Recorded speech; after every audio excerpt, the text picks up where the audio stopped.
It was a little over 2 months ago when the kid from Stockton shocked the baseball world with a perfect game, capping a perfect Mother's Day as he made headlines across the country.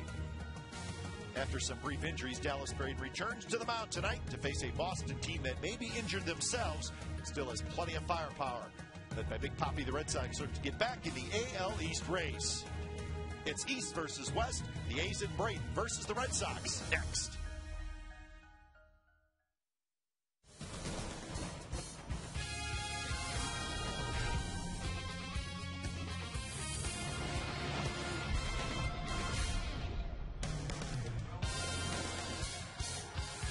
Well, Adrian Beltre, one of the heroes from last night, 3 hits and a home run in the Red Sox 2-1 win over the Athletics. The job to even up this series at a game apiece will be that man's. Dallas Braden is back off the disabled list, so we are excited for Dallas Braden to try to shut down the Boston Red Sox. It's the Red Sox and the Athletics, Game 2 of this 3-game series coming up on Comcast Sportsnet, California. Good evening, everybody. Welcome to Oakland A's Baseball, along with Ray Fosse. I'm Glenn Kuiper. Indeed, a big night for Dallas Braden. Last time he made a start was June 22nd, and Ray, really, even before that, he really battled injuries, a lot of small injuries, and hopefully he's completely healthy for the final 2.5 months. And it's all a bit about his forearm, the tightness in his forearm, maybe not allowing him to throw a curveball and a cutter. I don't think he really needs it. He has a great fastball, a great changeup. Of course, everything worked well for him. His last victory, that was the perfect game. He's looking for his first victory since then. And this is what happened in Baltimore. Tweaked a little bit, hit his ankle. He's had some problems, but he is a gutsy pitcher. Great to have him back in the rotation again tonight. Of course, that was in Chicago. Really tough for him because he was throwing just the fastball changeup, but still, he throws those pitches well enough that I think he will not throw a lot of breaking pitches tonight, but at least he has them. Tonight it'll be Tim Wakefield for the Boston Red Sox. He's really been struggling this year, but the last time he pitched here at the Coliseum was last April. He almost threw a no-hitter. Well, it's one of those that if it's working, it makes it very tough on a hitter. As you can see, it looks like a slow-pitch softball coming in, but it's fluttering. Kevin Cash does a very good job catching him, but it's one of those you just hope it's not working that well, like it didn't against the Texas Rangers in his first start after the break. They scored 6 in the first inning. That'd be nice for the A's tonight. And Tim Wakefield, this will probably be his last start in the rotation. The Red Sox getting a couple of their starters back.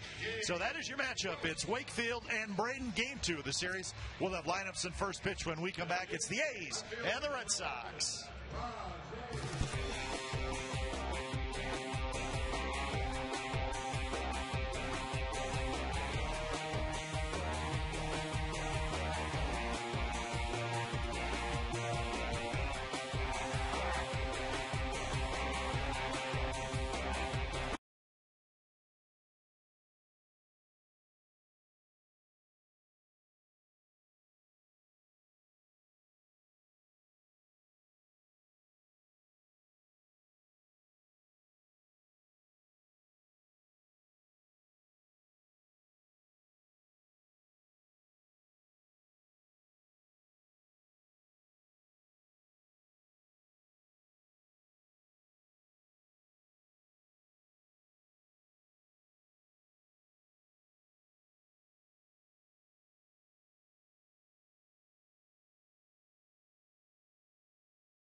Find out what's possible with the nation's fastest mobile broadband network, AT&T. Rethink possible.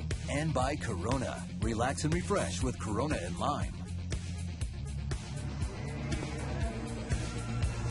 Well, the Red Sox are ready to go. The A's have taken the field, and in just a matter of moments, we'll get this ball game underway. Game 2 of the 3-game series, the A's and the Red Sox. Game time weather brought to you by the Santa Cruz Beach Boardwalk. The admission is free, and the boardwalk is open daily. 61 degrees, indeed a very clear night. Puffy clouds overhead, and I'm sure in a matter of maybe an hour or so, we'll see the marine layer come in, but we're used to that. The Red Sox, after winning the game last night by a score of 2-1, will send this lineup out for tonight's game. Marco Scutaro at short. Darnell McDonald will hit second and be in left. David Ortiz is the DH. Kevin Youkilis at first. Adrian Beltre at third. He homered last night. J.D. Drew in right. Mike Cameron in center. Bill Hall at second. And Kevin Cash is the catcher. The A's line up like this defensively. Davis, Crisp, and Gross in the outfield. Kuzmanov, Pennington, Ellis, Barton on the infield, and Kurt Suzuki is behind the plate. A's starting pitcher stats brought to you by your Bay Area Hyundai dealers, and we're happy to have Dallas Braden back in the rotation as he makes his 16th start tonight. A little deep breath, and it's a sign from Kurt Suzuki, and getting ready to make his first pitch since June the 22nd. He went on the disabled list, and great to have him back in the rotation. And his first pitch on the outside corner, strike to Marco Scutaro. So we're underway.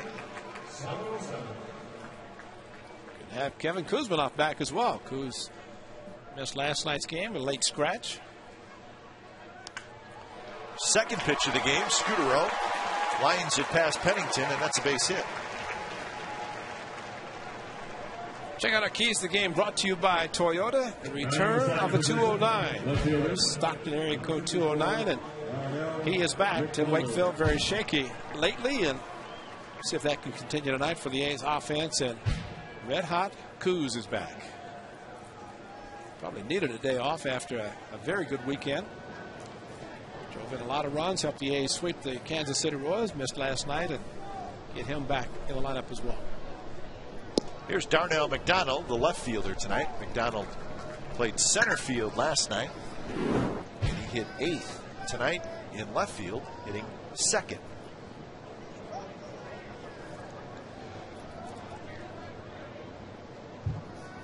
Swing and a miss, and the count 0-2 to McDonald with David Ortiz in the on-deck circle. Back-to-back fastballs to McDonald after Marco Scutaro hit a changeup, a high changeup for a base hit. Fastball first pitch strike, and then a changeup, and McDonald back-to-back heaters. Short lead by Scutaro. Braden steps off.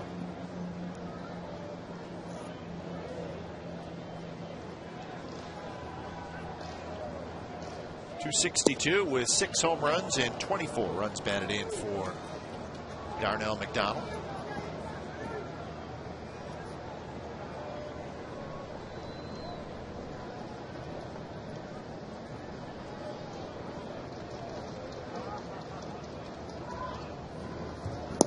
Changeup, swing and a miss. McDonald sees the good Braden changeup, and he swings and misses. It just never gets there. Yeah, the hesitation, almost like he was going to throw to first, and then really pulled the string. And the differential there on the fastball and changeup was spectacular. It's outstanding.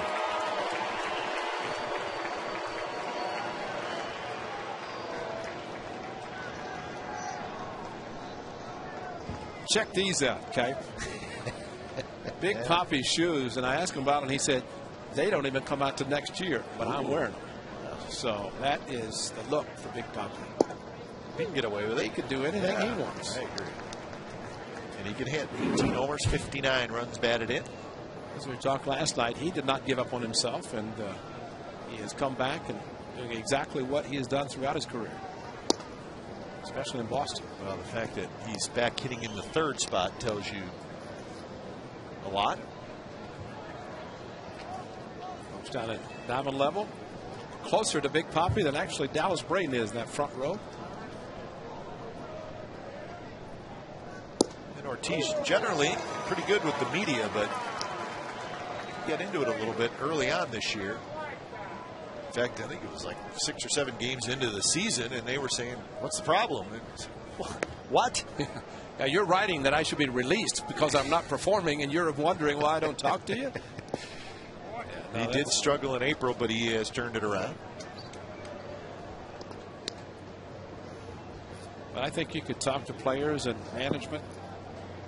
Boston might be tougher to play than New York, just because of the expectations. And you know, they went for a long time before they won, and now expect them to win every year.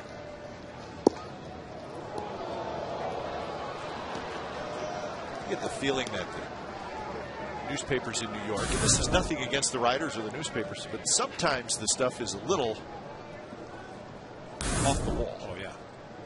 Whereas it seems to be a little bit more serious in Boston.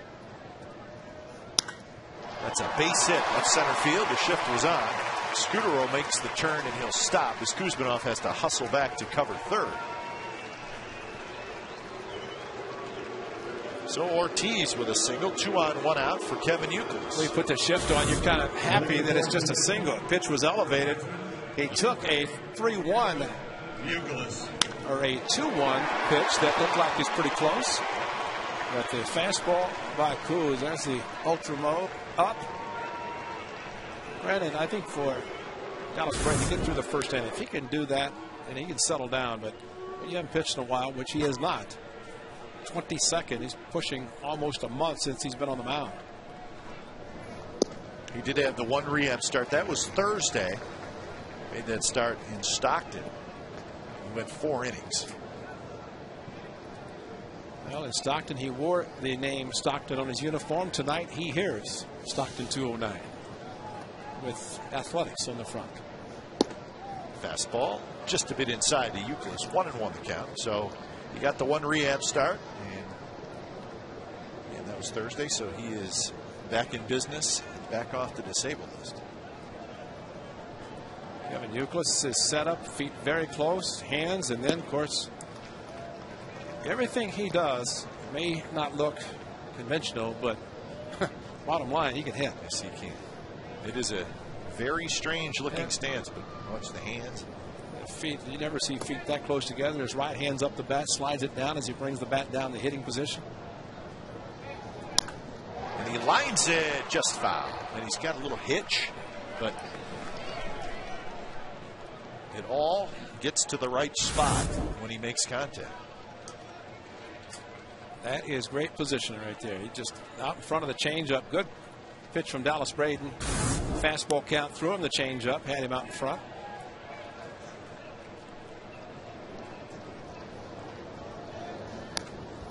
Fastball up, and Youkilis fouled it straight back.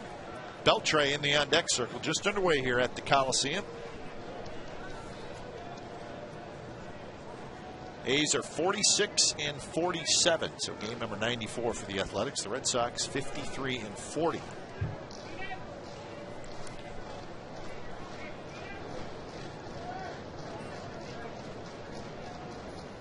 I wish I had good news for you on the out-of-town scoreboard. I do not.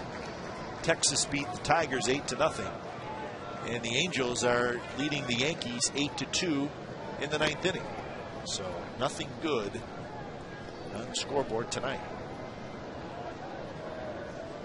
I'll tell you what happened in those games a little bit later on. Youkilis usually makes contact, so you might see the runners on the move.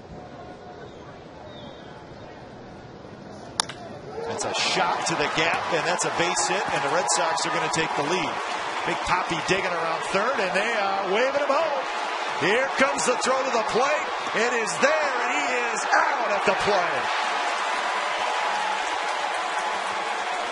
Big Poppy never stopped. They were waving him home, and a very nice relay by the Athletics. Scudero scores. Ortiz is out at the plate. Well, you just knew that if Cliff Pennington could get the ball in his hand, fastball to Youkilis in the gap, and Poppy was not running on contact, or at least on the pitch. He ran on contact, but watch the relay to Cliff Pennington and watch this setup. He's lined up perfectly, and a strike to Kurt Suzuki, and a dive back to the plate for Kurt to get him with the head first slide. So give Youkilis a double and an RBI. He goes to third on the throw. Telling Big Poppy slide to the outside. He did, but still, great play by Suzuki after a tremendously strong throw by Pennington. Tried to go around him, but Kurt just great extension right there. He got him before the hand could reach the plate. That's how close it was. Great positioning by Balkan Bob Davidson to make the call. You know, very nice tag and a pretty good slide by Ortiz. Yep. Kurt had to go get the ball and then come back, but that's where he got him. Actually, snow cone the baseball in his mitt. Got the job done. Poppy's running well, though.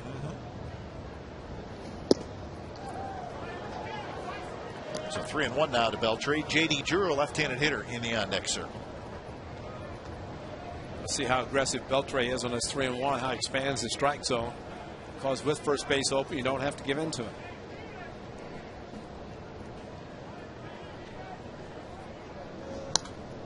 Good swing there. He fouled it straight back. All-star season for Beltre, and last night, 3 hits and a home run.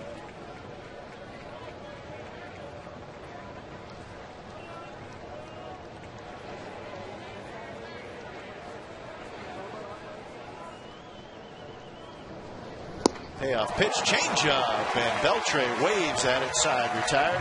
A run on 3 hits for the Red Sox. Bottom of the first coming up. Boston 1, the A's nothing.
And it's Ellis, Gross, Davis, and Pennington. 400 batting average in the month of July. Pennington. And that lineup will face Tim Wakefield. That's right, folks. Coco Crisp is a switch hitter, but he's batting right-handed against the right-hander Wakefield. Slowly hit to Beltre, who was playing in. He stops, guns it across, and that's out number 1. And he might hit left-handed next time. He's trying to get it going. Defensively for the Boston Red Sox, McDonald, Cameron, and Drew in the outfield. Beltre, Scudero, Bill Hall, and Euclid. The infield, Kevin Cash again behind the plate. And Tim Wakefield, 43 years old. And there are the numbers this season. It really doesn't matter. 18th season for the knuckleballer, 16 start. 7 runs he gave up in his last start against the Red Sox. First game after the break, which would have been last Thursday. But a former infielder with the Pirates, and I think now he's pitched more games than anybody in a Red Sox uniform. Is that right? I think he passed as far as starter. But again, it's one of those things. Whether it's working or not, we'll see. His first pitch of the game was a good one. Kevin Cash does a very good job catching him. And chance to talk to him before the game about catching knuckleball, and very well of Ron Karkovice, and he's really too young to know that name, but Karkovice very good at catching Charlie Huff with the White Sox.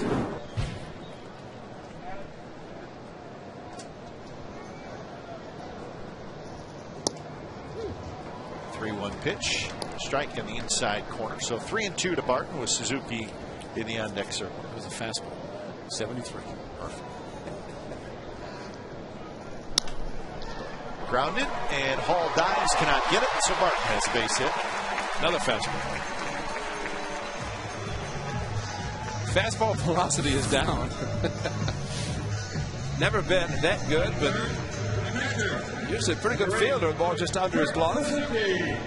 Just diving all over the place. Ultramo. Ball straight. We're going to have some fun with Ultramo and the knuckleball. See if Ultramo can follow us.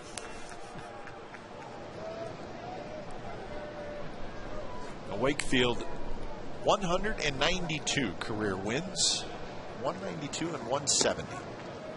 178 of those wins have come with the Boston Red Sox.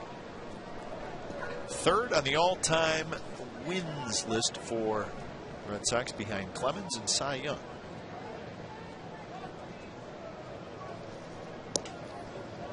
Kurt Suzuki on June the 3rd hit home runs number 6 and 7 on the season. We are on July the 20th. He has 10.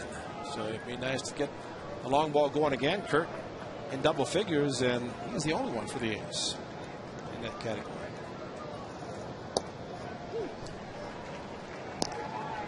So 2-1 now to Suzuki. Watch Wakefield and talk about his move. He's very quick, slide steps, and he really doesn't have to get a lot behind his knuckleball. So as a result, he can slide step, getting rid of the ball quickly. Helps his catcher, but from the catcher standpoint, he has to make sure he catches the ball before he can throw. So he's kind of catching it and then starting. He has no chance of really going after the ball unless he knows it's going to be a fastball.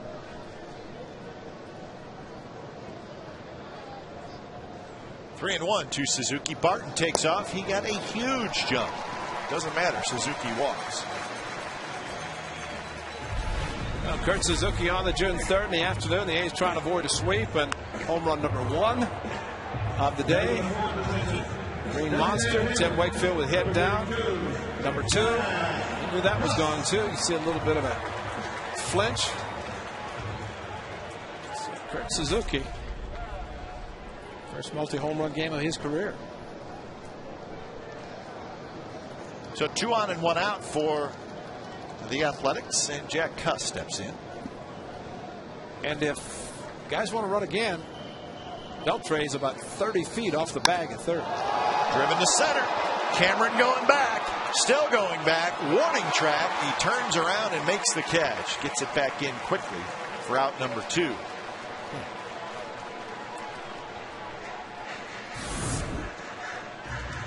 Oh, pull the ball, Jack. Ball just started to drift away from him. Wakefield put the head down. I think he might have thought Jack had gotten enough. Got the Gold Glover in center field. Just barely to the warning track at that, but the ball's just not carrying well.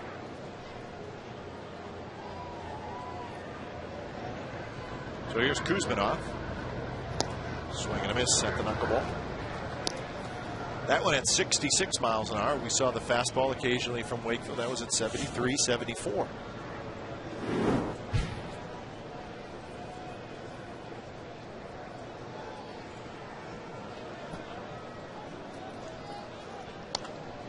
Kuzminov cues it, and it's 0-2.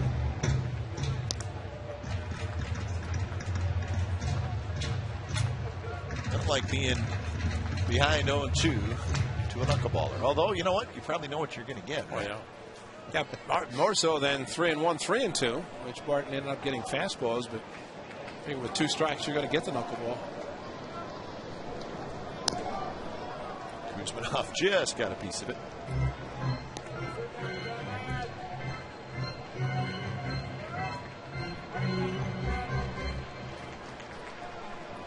Oversized mitt for the catcher catching the knuckleball. A lot of times guys will use a first baseman's mitt. Almost looks like a first baseman's mitt. Beltre charges. He'll pick it up. He'll tag the runner. Side retired. So the A's strand a pair, and after one from the Coliseum, it's the Red Sox 1 and the A's nothing.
$6 be one of the first 50 orders, and you'll also get an A's Beach Towel. Summer 6-packs are only available through August 1st, so order today at OaklandAthletics.com.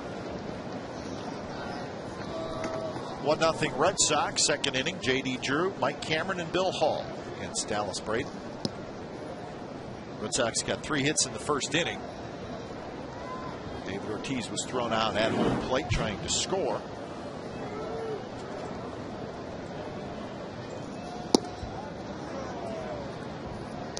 To Drew, 11 home runs and 45 runs batted in for the Red Sox right fielder.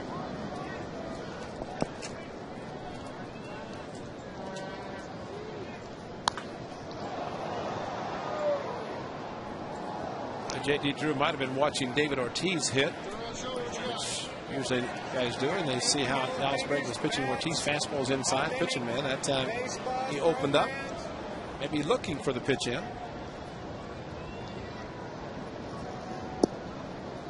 Pitch away, and the count is full.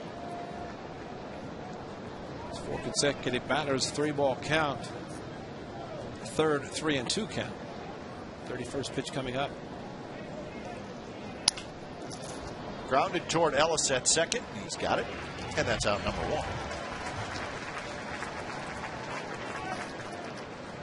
1. So Mike Cameron strides to the plate. Red Sox glad to have Cameron back. Missed 34 games from mid-April to the end of May with a lower abdominal strain. The Red Sox decided to make quite a few changes in the offseason. They signed Beltre, Scudero, and Mike Cameron, all as free agents. There's John Lackey as well. Well, the one thing about the 3 position players is their excellent defense, something that you understand that the Red Sox felt that they wanted to improve their defense. The left side, especially with Scudero and Beltre in center field. Although Jacoby Ellsbury not bad himself, but they moved him. He's healthy. So I think they're figuring Ellsbury in left, Cameron in center, Drew in right. That's a very good defensive outfield, but injuries have kept that group from being together. Just haven't been out there much.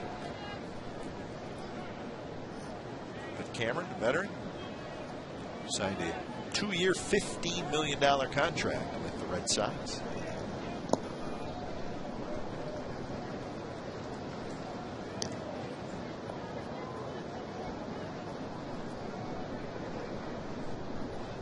Mike Cameron was part of the Ken Griffey Jr. trade from Cincinnati to Seattle. And down the left field line, Davis racing over toward the wall, and he'll play it off the wall. And Cameron has a 1-out double. Got to reach for it. But was able to keep his hands back and got the sweet spot on it. Well, they started 0-2 and then got the point throwing the changeup on 3-2. It was down. Not a bad pitch, but I think the reputation of Dallas Braden, the success he's had throwing the changeup in any count, hitters have a tendency to thick changeup, and Cameron might have been doing that. Here's Bill Hall. And Hall has a base hit to right field. They're going to hold Cameron, and he was thinking about running through the stop sign, and now Bill Hall's caught, and the throw goes past everybody at first, and Cameron's going to trot home. Hall goes to second. Wow. Unbelievable. They had Bill Hall caught, and it would have been a rundown, but Suzuki's throw went past, shot over Barton's head and went past Mark Ellis. And I think Barton fell down. Cameron was being held. Another strong throw by Gabe Gross. And Hall was thinking about going to second because of the missed cutoff man. But I don't know if Barton fell down because the throw, he was in front, and maybe he wanted the throw to go to. Did Barton go down intentionally? I think he went, well, no, he was trying to catch it. But it looked like he might have been going down because Ellis was on first to take the throw to tag, or at least get Hall, but missed it completely. So the air is going to go to Kurt Suzuki. And the runner, Cameron, was stopping at third. So there'll be no RBI, but a run for the Red Sox. And that hurts because they would have had Bill Hall in a rundown.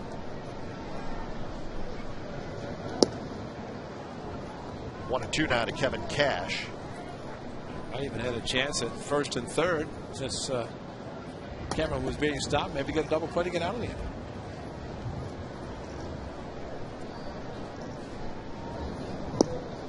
Swing and a miss on the good changeup, and Cash strikes out for the second out.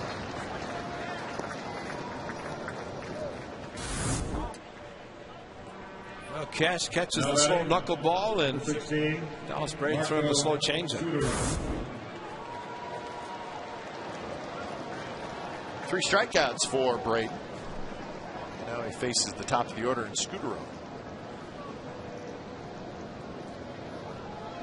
Dr. Pott, one of the A's team physicians, down in the Red Sox tunnel down by the dugout. I don't know if something happened to somebody that required some attention. Rajai Davis coming in. He dives, and it gets past him. Bill Hall will trot home, and Scudero will go to second. Rajai Davis made the diving attempt, could not come up with it. And the Red Sox lead 3-0, and it'll be a double for Scudero. Well, Rajai making the attempt to catch the ball, obviously to keep the runner from scoring. Got jammed at Scudero. Softly hit. Rajai just could not get a glove on it, keep it from going. Hall was going to score anyway. Just hoping to make the catch to keep the runner from scoring. And of course, Scudero into second with a double. McDonald hits with the left center. That's hit well. Coco Crisp racing back near the wall, and it's off the top of the wall. Scudero will score. McDonald with a double. Third double in the inning, and it's 4-0 Red Sox.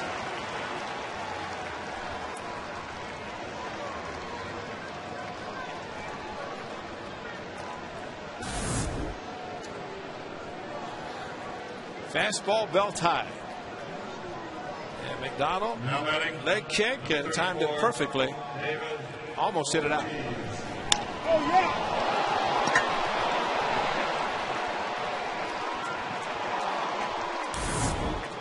So McDonald gets his 25th RBI. The Red Sox have 7 hits in the first 2 innings. And here's Ortiz. He drives one to center. Crisp is going to have room. And he's got inside, retired. So big inning for the Red Sox. They score 3 times on 4 hits. Bottom of the second coming up. 4-0 Boston.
Mark Ellis leads things off for the Athletics here in the second inning. 4-0, the Red Sox lead. 1 in the first and 3 in the second.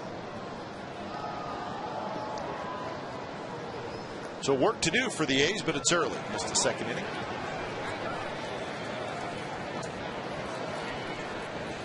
Early foul ball. And Mark Ellis hit by a pitch. On an 0-2 count, Ellis gets first base. Well, here's our Bloomberg Sports graphic for tonight. Interesting. 83% of the pitches that Tim Wakefield has thrown this year have been knuckleballs. 12% fastballs, 4% curves. So he mixes in a curve occasionally. He's thrown over 1,500 pitches. So there you go, folks. Bloomberg Sports, the leader in data analysis, has developed an analytical product being used by baseball clubs. There's also a product for fans. Improve your fantasy play or track your favorite players and teams. Go to BloombergSports.com for details. Gabe Gross hitting 7th in the lineup.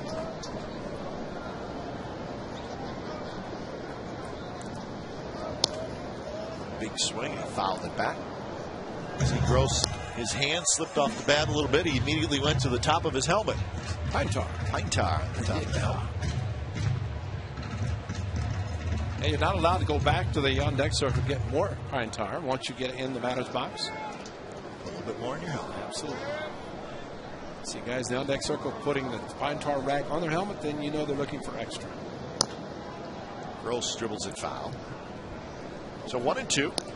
246 with a homer and 18 RBIs for his right fielder. Gross was 0 for 3 last night. He's faced Wakefield 15 times in his career, 5 for 15 with a home run.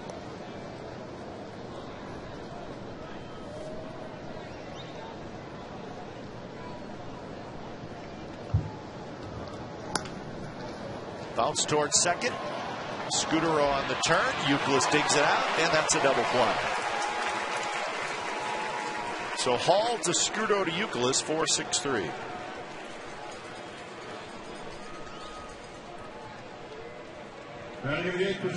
First double play turned by the Red Sox in this series.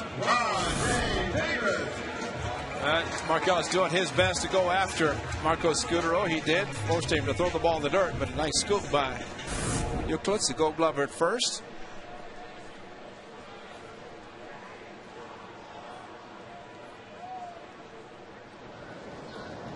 So just like that, 2 outs, and here's Rajay Davis.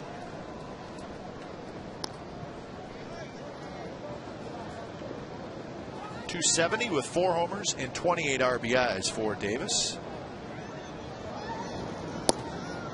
Home run last night for the A's only run. The A's had just 3 hits last night.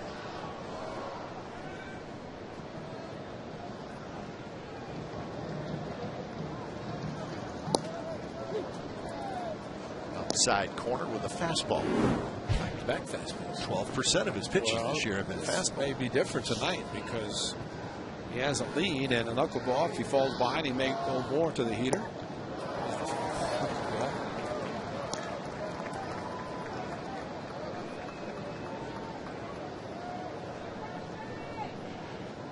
So 2-2 to Davis.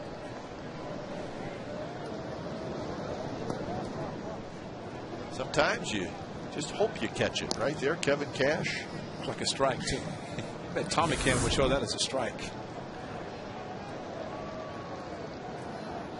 I mean, he caught it down around the knees, but where did it cross the plate? The knuckleball, swing and a miss by Rajay Davis, and that's the first strikeout for Tim Wakefield. We've played 2 at the Coliseum, 4-0 Boston. Ladies and gentlemen,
For 4-0 Red Sox, top of the 3rd inning. Dallas Braden will face Euclid, Beltre, and J.D. Drew.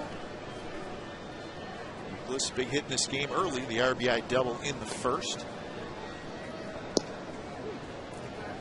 We are very pleased to be joined by our good friend and now our colleague, Mr. Ray Rattle.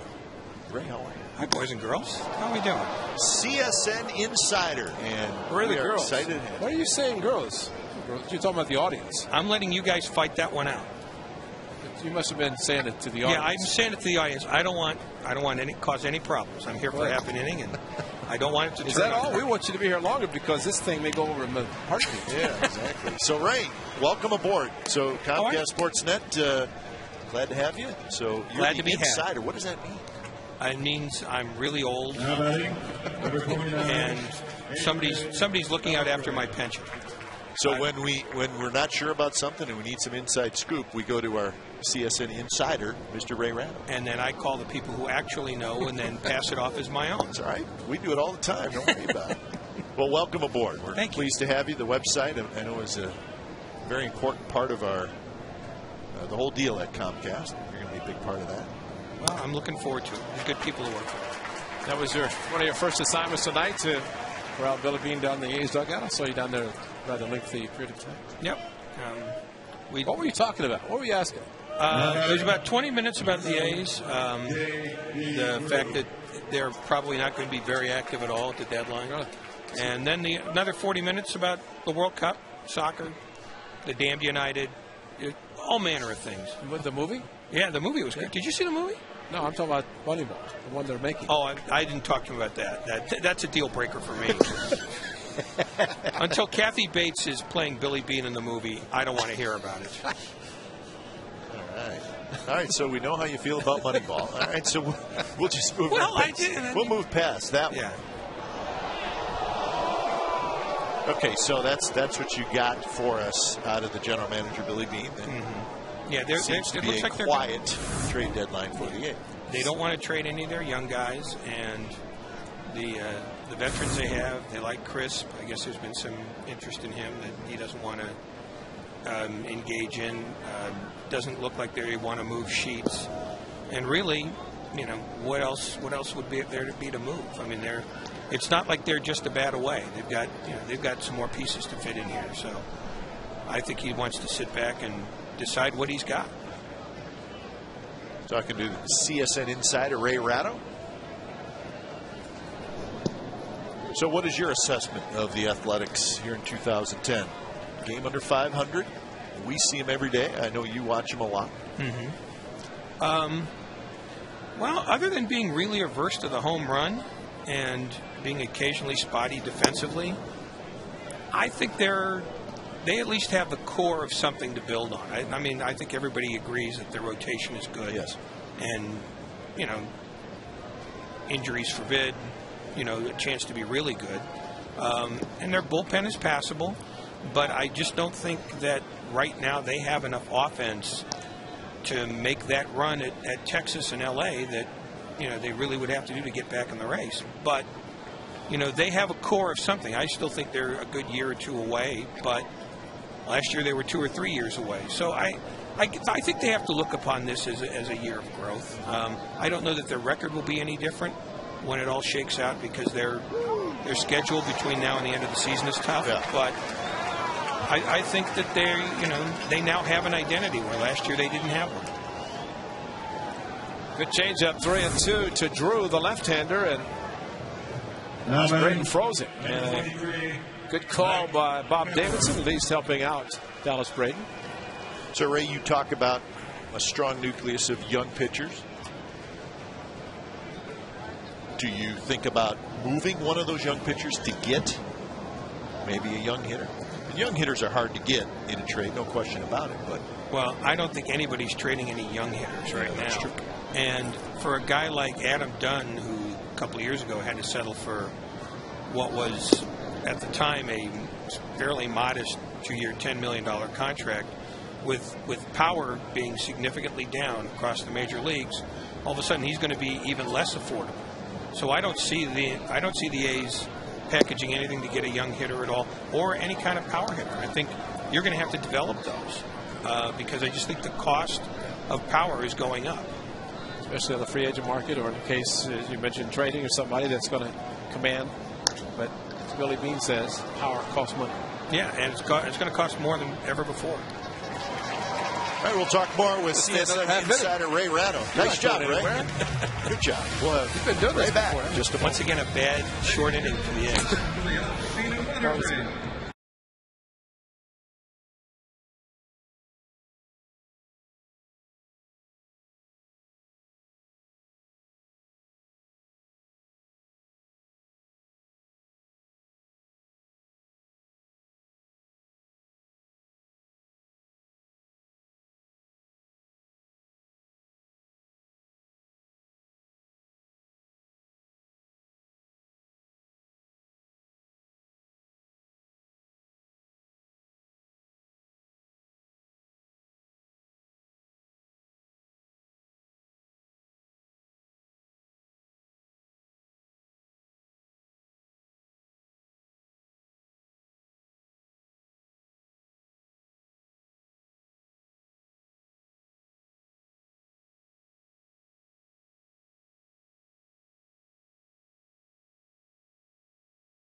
Bottom of the third inning, Cliff Pennington leading things off.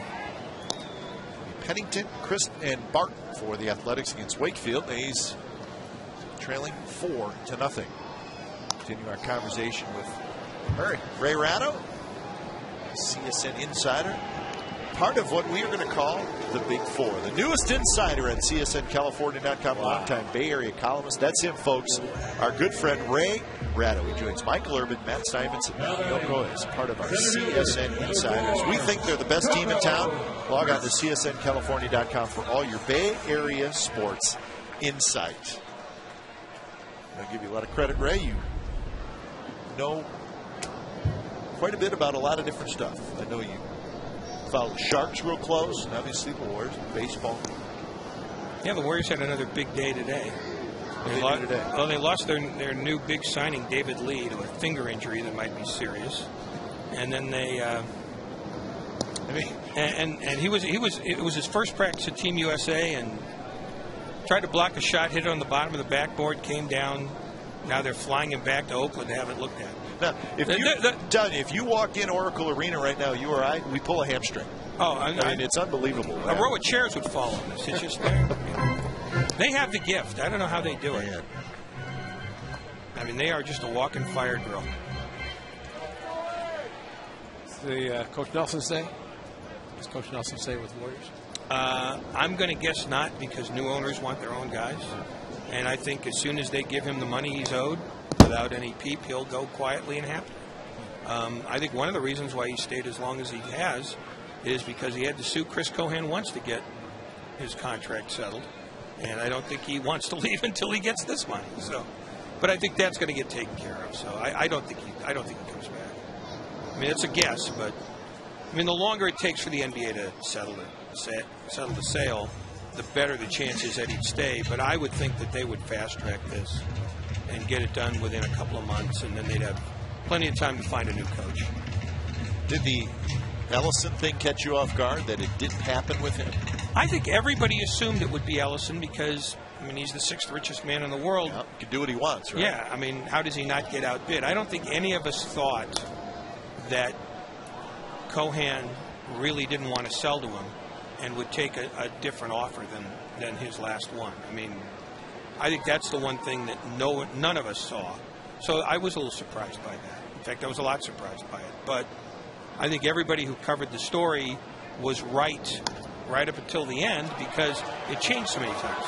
Coco Crisp loops one down the right field line. That's his start right there. And here comes Coco Crisp. He's going to stop at second base with a 1-out double. Nothing stopping him now. That's all he needed. Right. You know, when you're struggling, you need a blue. Absolutely. You need a blue pin. Anything works when you're That's exactly what he does. Stays back and serves it out to right field. Flat-footed, of course. No stride. And then you can say he hit it just like Wakefield threw it. 49ers, they get a new stadium? I'm going to guess no, because it's California. California's broke, and if you need public money for something, I think it's hard to get, and it's even harder to borrow money. I think that's an economic matter. I think that goes beyond whether the people of Santa Clara love the 49ers or not. I think it's a strictly financial thing, and I don't know that they can make that work. Not in the present economic climate. Well, here's a better question for you. Do the A's get a new stadium? It's because they're not needing money. I think same answer for the same reason. I mean, I know that they want to do this privately, but it is hard to borrow money right now, and the kind of money you'd have to borrow to get a stadium built is awfully significant. I mean, the Giants are still paying, $20 million plus a year just in rent from having to borrow to get their stadium built. So I think that's going to be real hard to do, and I would say right now it's more unlikely than likely. Well, we hope you're wrong. But well, okay. We understand what you're saying. I mean, I'm not a voter in Santa Clara, so I don't really have an opinion one way or the other. But I just think, as a practical matter, the economy of this state, and particularly the Bay Area, says something like that's going to be awfully hard to get done. So, territorial rights notwithstanding, you think just from a financial standpoint? I don't think territorial rights matter at all. I think that's been a sham argument all along. I think If the A's could get a shovel in the ground, the territorial rights thing would disappear in a heartbeat. I think baseball is waiting to see if the A's can get their money together and get something started. And as soon as that happens, nothing else matters, because real estate will out. And until the A's can do that, you know, the Giants can hold on to whatever they claim about territorial rights. But I said, if they get it built, if they get it started, I think everything else takes care of itself. Have you passed that information on to Commissioner Seelig? Does he agree? Yeah, Bud and I hang a lot. We're close. I mean, I've written it enough. You know, I mean, and he reads everything, so I think he's aware of my pinheaded opinion. He hasn't shared his with me, but I mean, I just think that, you know, you don't turn down a free stadium. I mean, and if there's some procedural thing that gets in the way, you move the procedural thing. You know all these sports. You've been around a long time. I've had a question I've wanted to ask someone, and I think you're the perfect guy to ask. Fans, do fans come to a game to watch their team win, or do fans come to watch players play? Well, you've got different I mean, you've got the diehard season ticket holders who want to see their team win.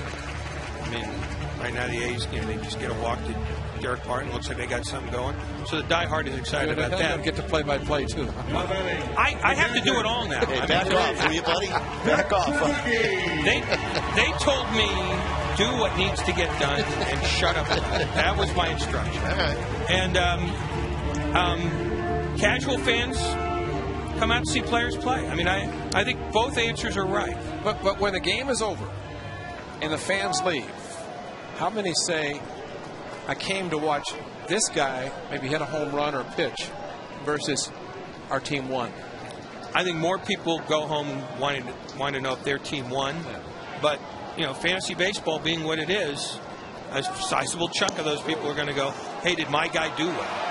So I think there's some of each. And I think, you know, since fantasy baseball became big about 15, 20 years ago, you've had different kinds of fans come. It's not just a home team phenomenon. I'm going to explain this double stealing. The jump Coco got, they threw to the back, trailing runner. But Derek Barton also got a very good jump, so a double steal. You know, we talked about this in our pregame, that if the A's get on base, they need to run. And that's how they need to score some runs. Well, I mean, yeah, because they're not going to hit the 3-run homer very easily. So that's exactly what they got to do. Yeah, the reason I asked that, Ray, because you know, the people say, I think in baseball, sure, when across the bay, guy was hitting home runs, or Nolan Ryan pitch a game, look for a no-hitter. But I still say fans come generally to say, I want our team to win. I want the team to win, to have success, to come out. And I think that's where you're going to get people to support having successful team. Well, I mean, I think the greater percentage of people do come out to see their team win. But if you've got to fill a 40,000 or 45,000 seat stadium day in and day out, you can't turn away casual fans who may not necessarily care whether the home team wins or not. I mean, you've got to market to everybody. And I mean, I think the teams that are successful do that. I mean, on any given Yankee day, they get 49,000 game in and game out. A good 10,000 of them are not necessarily Yankee fans, but they're going for a spectacle of some sort, whether it's one of their players on the other team, or it's just the opposition, or they just have time. So you're saying not everybody's like those two guys who have painted their upper bodies blue. By the way, that was a lot of paint that got used there. That was some serious double coat of blue. Suzuki gets hit. Bases are loaded with one out. A double, a walk, and a hit by pitch. And of course, with the Red Sox coming to town, you see a lot of the Red Sox nation, and you see another knuckleball going in with 2 strikes, as it's the case with Mark Ellis last inning. Kurt Suzuki takes one on the bloused uniform. Didn't even touch skin. No part of the body. The uniform is part of his body. Now, Grand Slam, the A's are right back in this game. But I'd like your opinion on it, because that's something that I've debated with people about. Well, I want to go out and see a certain player play. I said, what if he's not in the lineup? Still going to go out? Well, I mean, I don't know that there are that many people who go out to see a specific player. Unless it's, I mean, there's some people who might go to St. Louis because they love Albert Pujols.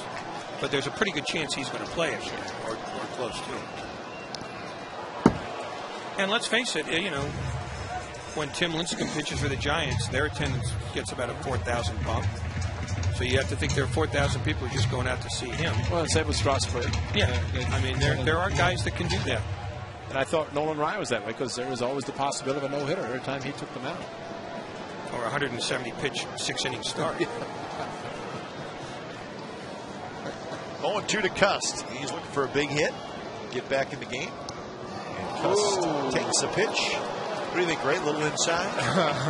That's Bob Davidson. Yeah, not very inside. Inside-ish, maybe? Well, it had to. Man, a right-handed knuckleball bumped with the knees of a left-handed hitter. Pop-up foul.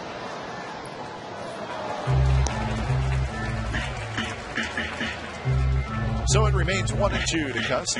What's your thought on the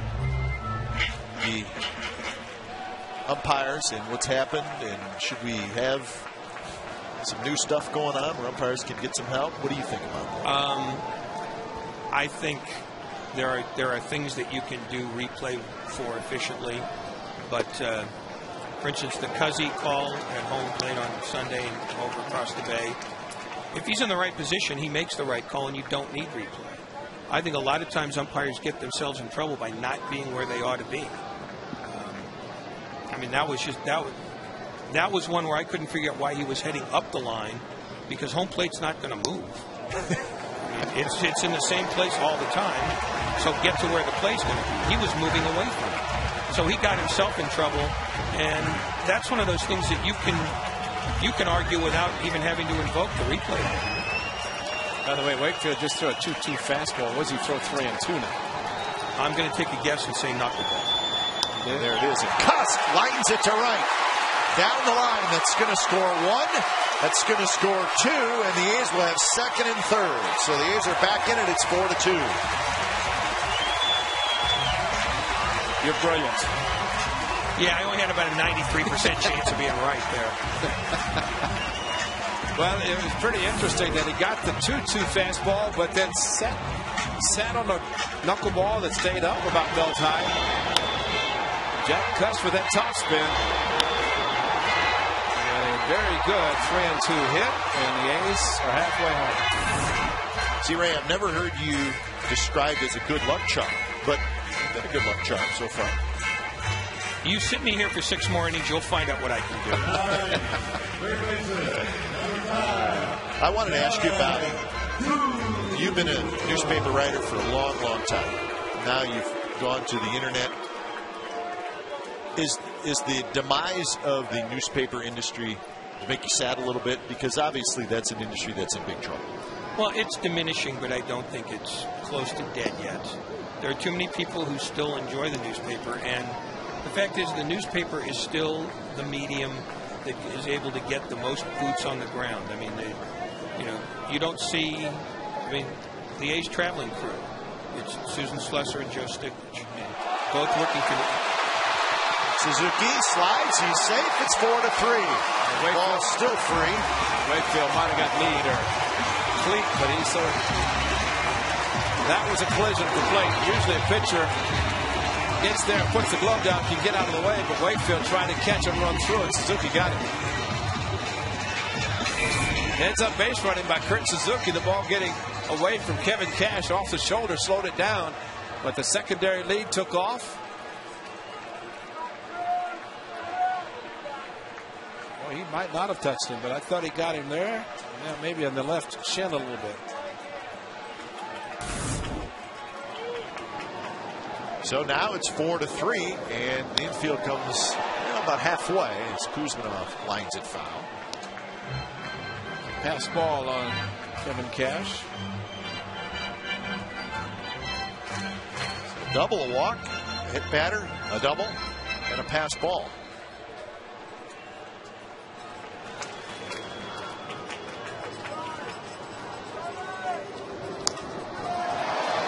Left center, Cameron back, settles underneath it, and he's got it, but that's going to be good enough to get Cust home, and we are all tied at 4.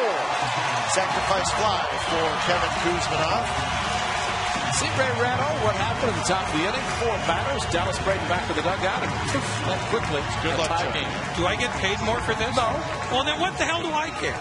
It's a good luck, Chuck. How about this? This is ultra mode. How about this slow motion here? Look at it. Watch this go off. The catcher's mid, shoulder, back, pass play. Miss Bob Davidson, though. Ultra mode.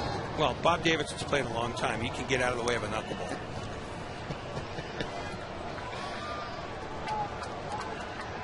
Chance for a balk tonight, though. Maybe from Balk to Bob. Never know.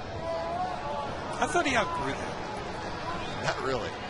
Scudero has it, and Ray Ratto, you did good, and welcome aboard. Good luck with your new adventure, CSN Insider. Good luck, Ray. Do I get a hold? Yes, you do. Yeah, you get a hold on it. Hold his hand, just like you're doing right there.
340 or better versus the Red Sox.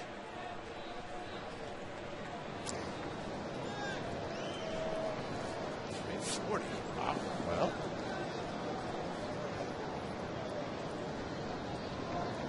we'll let you know the answer in a little while. So the A's with a 4 spot in the 3rd and tied it up. Wild game so far. 8 runs and 11 hits.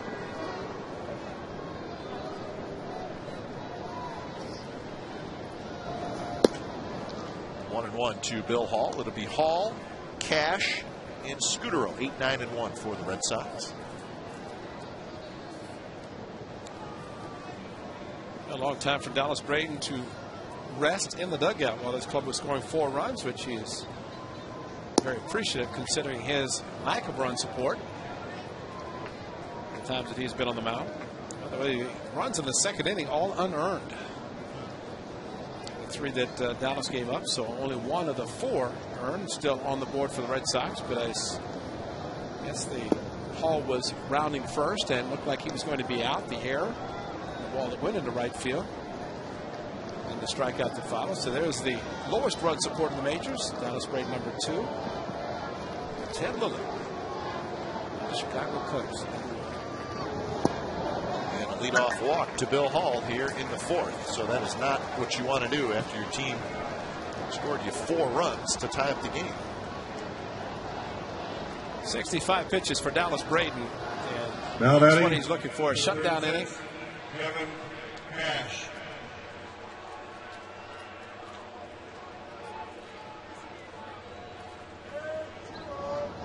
What do you think about a bunt here?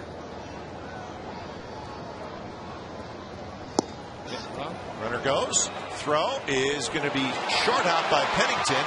And now they're going to get Hall in a rundown, and he is out.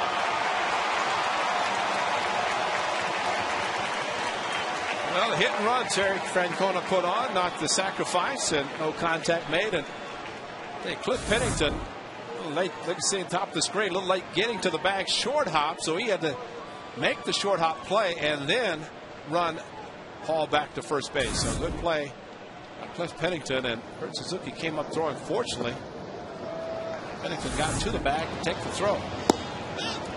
See the hesitancy in which Hall was running to second base. Had he run hard, he might have been able to steal it, considering it was a short hop, but excellent play by Pennington. Pennington on the backhand, but it goes under his glove into left field. He was trying to set up, catch the ball and throw, knowing that it was going to take a strong throw from deep short. Number 16. Right there, and had the ball go under his glove. Still breathing hard from running ball back to first base. Vallejo, the strength and conditioning coach, a running program this afternoon when it's one of those days. Position players out early doing their running. It's worked out well. You need strong legs to play all positions.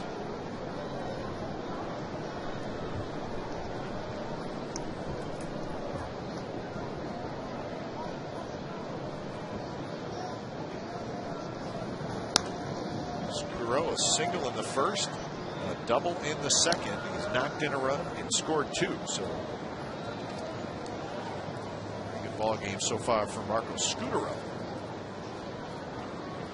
He was 1 for 3 last night.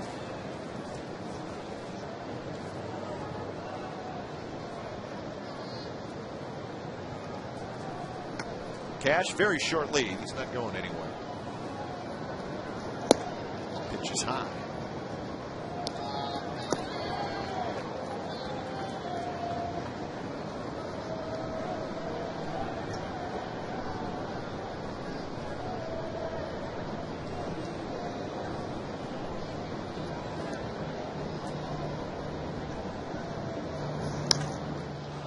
Fly ball, shallow center. Crisp comes in. And that is the second out. Ace Baseball and Comcast Sportsnet California is brought to you by Salt in theaters July 23rd.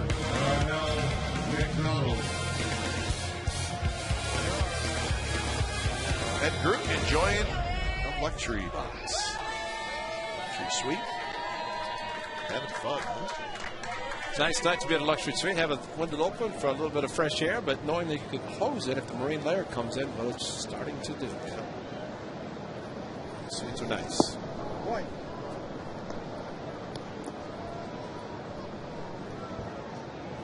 So Darnell McDonald hits with 2 outs.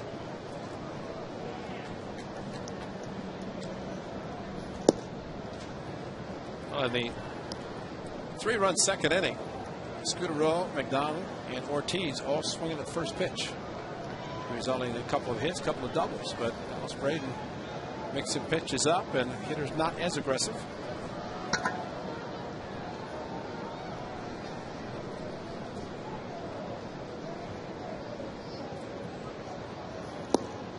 There's a strike. Ortiz waiting in the on-deck circle. This would be a good guy to get. Darnell McDonald doubled in a run in the second in a ball off the left center field wall.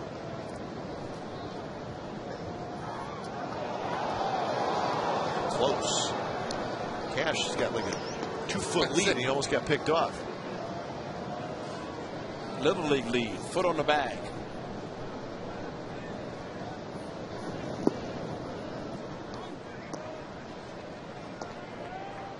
Mike Marshall did that to Herb Washington, 1974 World Series, Los Angeles. Herb, of course, the specialist, as you probably read about in the book, Charlie Finley. I do remember that. He got about a 1.5 feet off. Marshall picked him off. I remember that. I remember seeing that on TV. Yeah. Bennington has it. He'll flip to second. Ellis is there. Side retired. So a hit and a runner left. Nothing for the Red Sox. Bottom of the 4th coming up.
Mark Kotze, Danny Cater, and Kurt Suzuki. Kurt added to that with a big series at Fenway Park earlier this year. It's amazing how those questions are loaded. Huh? Just know that we're going to figure in a player that's hit 2 home runs off Tim Wakefield. Or we could see what Josh Hood is working on the airplane. Yeah, that's true, too. Think ahead. We have ways. We have our ways.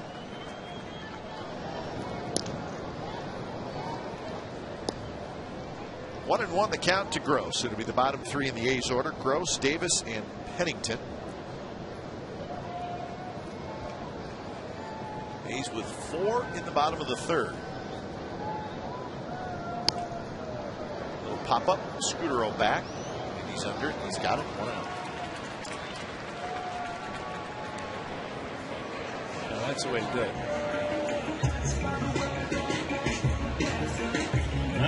Got dinner in the West Side Club. Just stay right there. Nice view of the yard. Don't have to put a jacket on with a marine layer coming in, and just have seats down in the stands. Would say, I think I'd just stay here. Rajay wants to get on base so bad, so he could steal all 3. As I say, he's thinking about not just one stolen base, but a couple.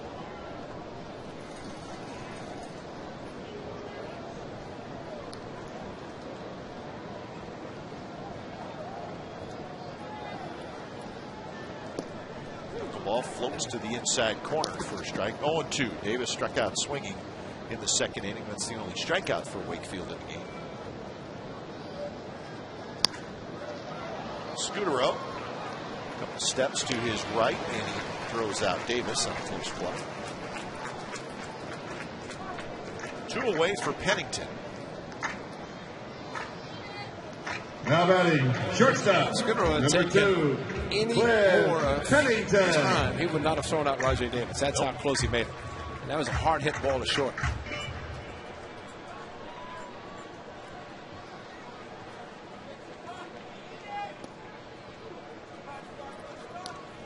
Pennington hit a fly ball to right field, leading off the 3rd inning.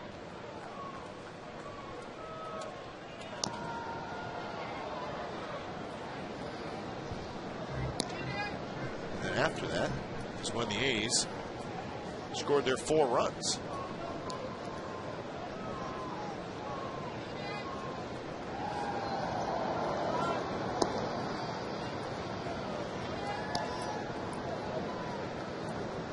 Pennington 1 for 3 last night, had a stolen base.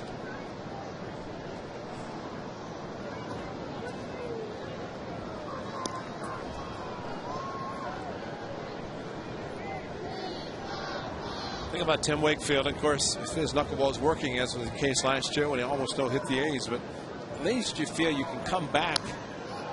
The A's have done that.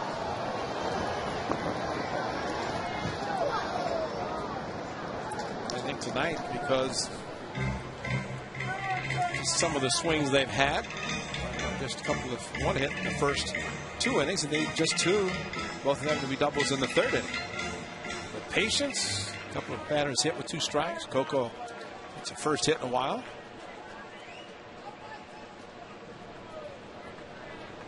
For knuckleball, if the wind is blowing in his face, it'll be impossible to hit. The best is an indoor stadium where there's no wind.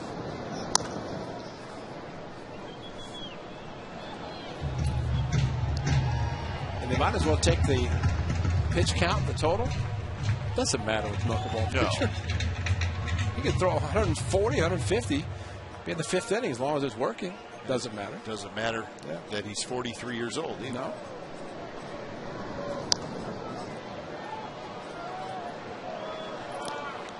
I saw Charlie Huff, great knuckleball pitcher. He had ice on his shoulders. What are you doing? Well, he said, I still have to do what everybody else does. But why?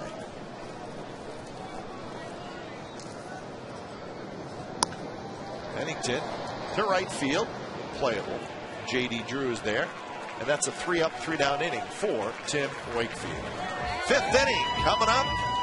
It's a 4-4 game. Ladies and gentlemen, new chance to win a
It's 6 game time, 7:05 after the game. Walk down onto the field and enjoy the post-game fireworks show brought to you by Chevron. The theme of this show is the Beatles, Grady's favorite. Tickets are on sale now. Visit OaklandAthletics.com. And remember, this fireworks night was originally scheduled for Saturday, the 7th, but was rescheduled for Friday because it's tough to have fireworks during the daytime. Since they moved, would look that good. I don't. Since they moved the scheduled night game to a day game to accommodate the network.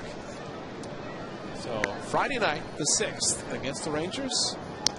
Fireworks night, and we hope the fireworks night on the 6th, just like the fireworks the last one against the Angels, in which the A's won 15-1 that game. The Rangers are hot. They continue to win. 3 of 4 against the Red Sox, and now taking the first 2 against the Tigers. Ross Wolf is loosening up. A couple of big swings by David Ortiz. The count is 1-2. Poppy with the big swing and Fool in the off-speed pitch.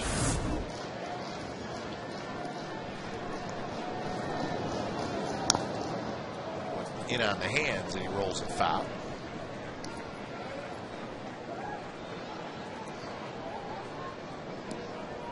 Ortiz singled in the first and hit a fly ball to center field in the second. He was also thrown out at home, trying to score from first on a Euclid double. Fastball ran in again, and Ortiz swings and misses. Strikeout number 5 for Dallas Braden. Check out the location. Perfectly thrown fastball to the inside corner. Maybe off the plate, but tempting for David Ortiz. Dallas Braden, an excellent location. Well, make sure you visit the A's page at csncalifornia.com to vote in tonight's poll. Which team annually plays in the Coliseum? Which team that annually plays in the Coliseum do you most like to see the A's beat? Red Sox, Yankees, Giants, Angels, anybody else? How about everybody instead of other?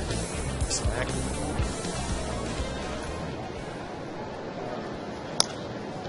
Well, there's no doubt when the Red Sox Nation and the Yankee fans come in, when their teams come into town, first of all, you'd like to hear your own fans cheer louder and have a reason to cheer. You don't like to see the opposing team stand up in the 9th inning with 2 outs, hoping for a save from the opposition's closer, which happened last night. So the best way to handle that is to get ahead and quiet them down. Well, I think maybe you sort of tolerate the Giants fans because they're from here, but the Yankees and the Red Sox fans, well, are they coming from the East Coast? Are they living here but cheering for those teams? You don't like that, right? No. If you live here, come on. Euclid can't believe he got called out. Let's see if it was a strike. Well, there's a backdoor cutter, or just maybe the breaking ball. Height-wise, here's Tommy Cam. It's going to show you that it can round the plate.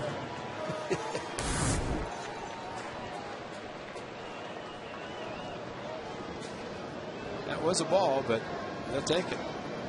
Bob Davidson on the inside left shoulder of the catcher, so the angle, as we often say, a little bit more difficult to see the pitch.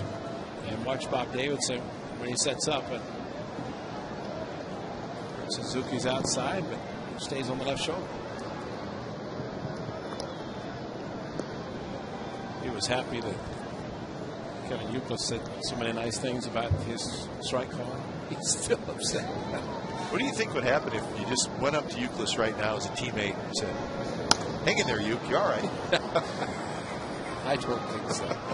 You know, I think get him next time, Euc. The two guys that stand out in kind of the recent taking every at bat, never giving away an at bat, which is the way you have to play the game. And Euc is probably the best right now. But Brett Boone, Brett Boone, every at bat.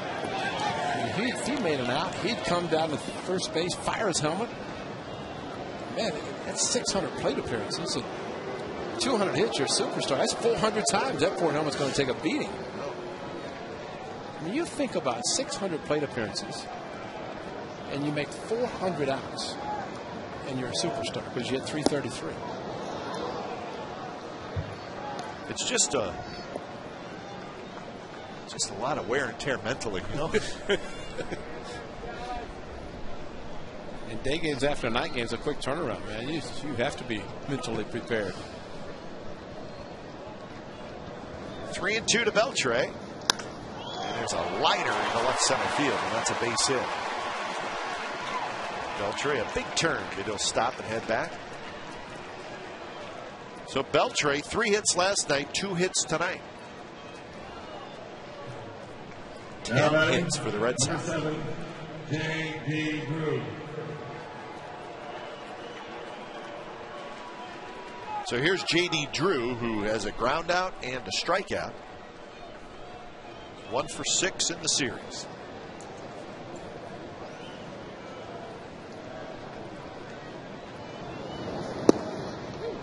This is a big at bat. Dallas Braden. J.D. Drew, a left-hander, struck him out last at bat on a changeup 3-2. And you have to think Wolf warming up. That's why Dallas finished 5, get back in the dugout, and Plate umpire Bob Davidson said that it hit Drew. That's what I meant. That nice for him to get the 5 complete. Not going to get the chance. So Bob Guerin's coming out.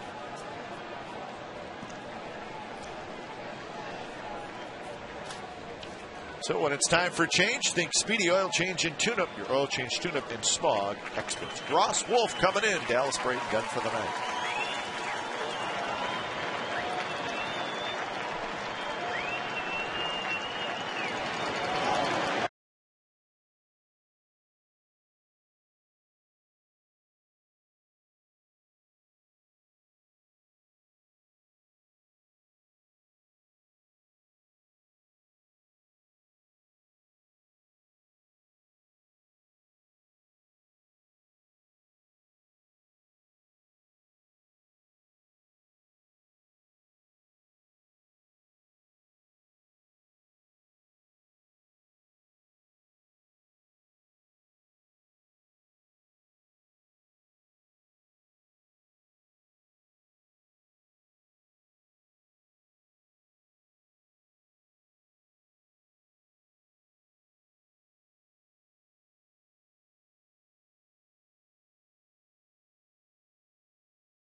Pretty good chance that he was going to come out if Drew got on base.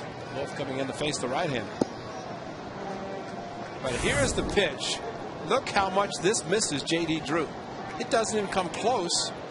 Yet Bob Davidson immediately came up and said it got him. And he missed him by a foot. Wow. And that didn't even have to be an ultra mode.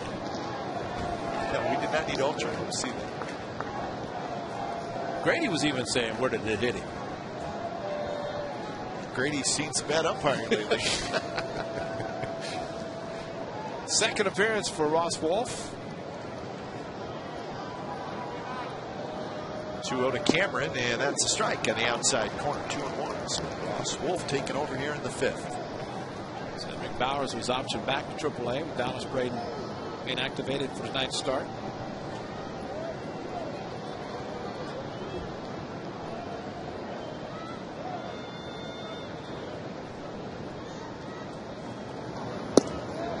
That one missed somewhere. I don't know where. 3-1. That was a better pitch than the pitch that was called a strike. It's a strike with Tim Cheetah umpiring last night. We know that for sure because he was calling the higher strike. Tommy Cam is right down the middle of the plate. Height. That'd be why it was called a ball by Davidson. 3-1 to Cameron. Is high walking. So the bases are loaded with 2 outs, and Bill Hall is the hitter. So this all happening after Dallas Braden struck out Ortiz and Euclid to start this inning. Then the Beltray single. Drew hit by pitch. Cameron the walk. Bill Hall.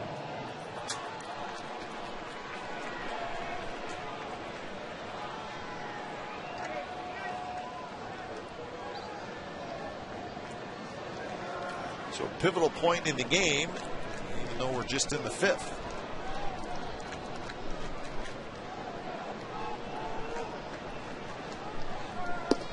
Fastball strike to Bill Hall, who singled and scored in the 2nd and walked in the 4th.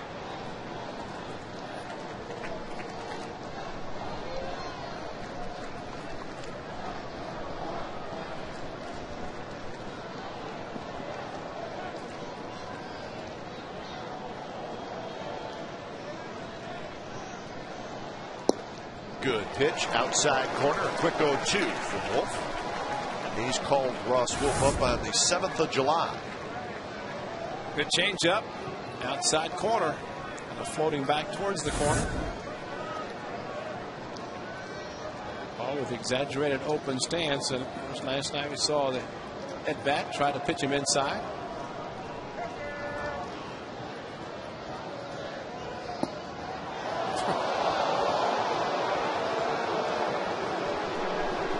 So 1-2 now to Hall. Wolf trying to work out of the bases loaded jam.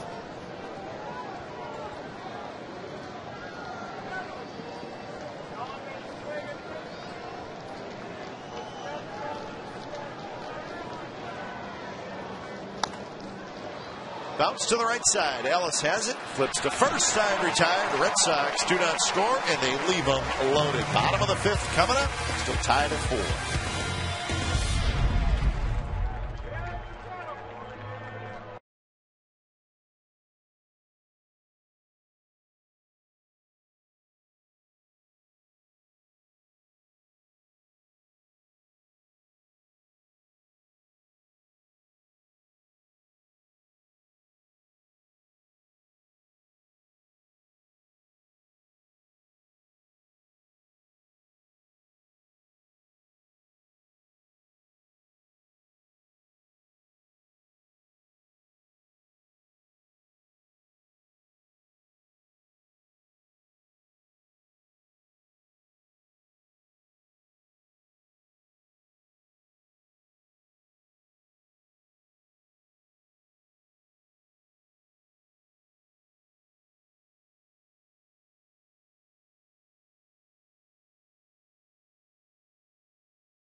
tonight at the ballpark. A lot of action early in this game and has settled down a little bit. And he's at the top of the order, Coco Crisp, who got the 4-run third inning started with a double down the right field line. And that was a badly needed hit by Mr. Crisp. Broken 0 for 18 stretch. Left field line, and it's just fouled. So 0-2 the count. Coco staying from the right side. Yeah.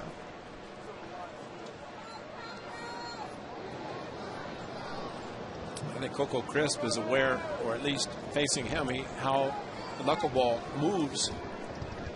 And maybe as a left-hander, it moves more into him or away, so he just feels more comfortable. Carlos Baerga facing Jim Abbott. I think the final at bat as a no-hitter for the Yankees switch hitter, batted left-handed. Really? Huh. See guys do it, because they can hit it away. They prefer to have the pitch coming from the opposite side as a switch hitter, the whole purpose. But in case of a knuckleball, a little bit unconventional. Full count to Crisp trying to get aboard. It'll be followed by Barton and then Suzuki.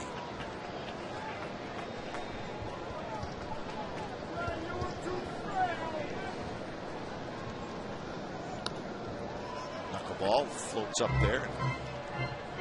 You just don't know as a hitter exactly where it's going to fall into the strike zone, if it falls in the strike zone at all.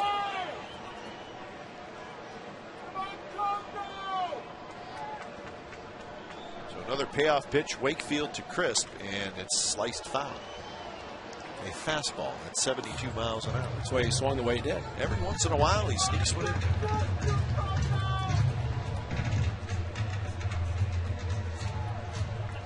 Now, if Derek Barton batted right-handed, you knew something was up because he's a left-handed hitter. And Crisp swings and misses, and that's the strikeout. Second strikeout for Wakefield. A's Baseball on Comcast Sports in California is brought to you by Cash Creek's Cash Fortune with $500 in cash every hour from 2 p.m. until midnight. Visit cashcreek.com.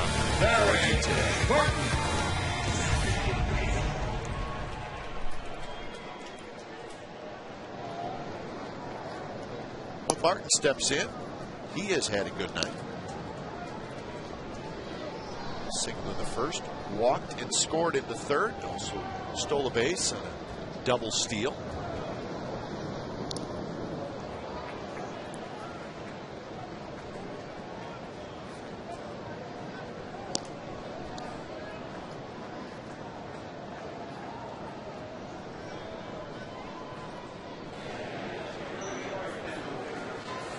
Folks just ordering now. A little late dinner. I think who's running the camera in the West Side Club? Are they having dinner? It depends who it is. Stags. Stags? Yeah, he's eating. Oh, no question.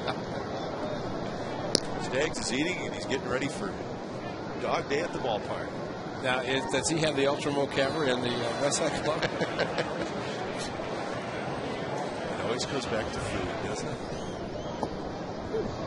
3-1 knuckleball, outside corner strike, 3-2. And nice delivery from the food mill. Art Watkins, one of some goodies. And, you're going to take a few home? I am, yeah. Requests were made from the Kuiper household to Mr. Fossey and your good friends. And had a visitor before the game. Made up some homemade cookies. Yes, indeed. Dallas Braden's grandmother showed up. She said, I'm here, and I want to meet Ray Fossey. I haven't met him yet, so she waited around to meet her. One of her heroes, Ray Fossey. Peanut butter cookies are very good, too, Grandma. See, some people wait around to meet you. I think I waited around in the Indians clubhouse in 1976 to meet you. I was 13 years old. I think what Dallas' grandmother said, they had a Dallas hadn't pitched since June the 22nd. So the 209 was a little bit, they didn't know what to do. Martin strikes out, so back-to-back strikeouts for Wakefield here in the 5th.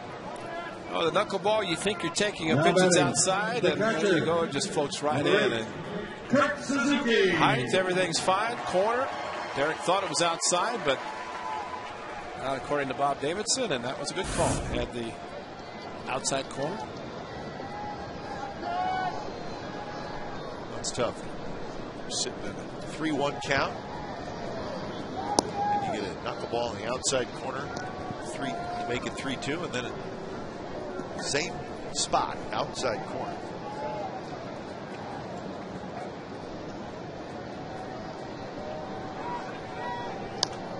Suzuki pops it up on the infield. It'll be Youkilis, comes to the infield grass. He's got it, and 8 in a row retired by Tim Wakefield. He has settled in. We'll head to the 6th, tied at 4.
Catcher from Pittsburgh asks, hey Ray, please tell me on your scorebook where you log the blocked balls by the catcher. He has not been making this up, folks. My partner indeed has that on his scorecard. Right. There it is. I would venture to say that it's the only scorebook that has that box. Legitimate though. Yeah. You have to appreciate catchers and blocking balls. What I do, I put the little mark, but if it's home, then I put a little red circle around it. Okay. Because that's really important. Yeah. You're blocking a ball with a runner at third. But all blocks are important. I think they all should be recognized. So I do. Block the catcher. They have feelings too. Blocks.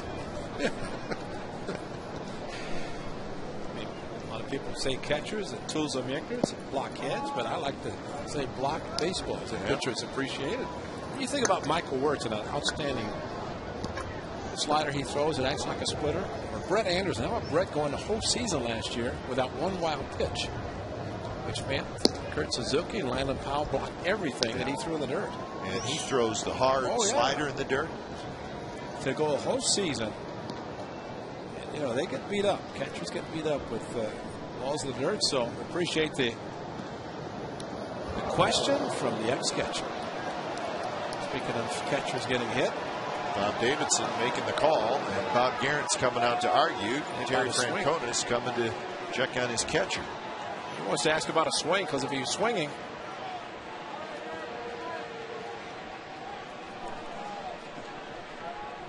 so we've had 4 hit batters in this game, 2 by each team.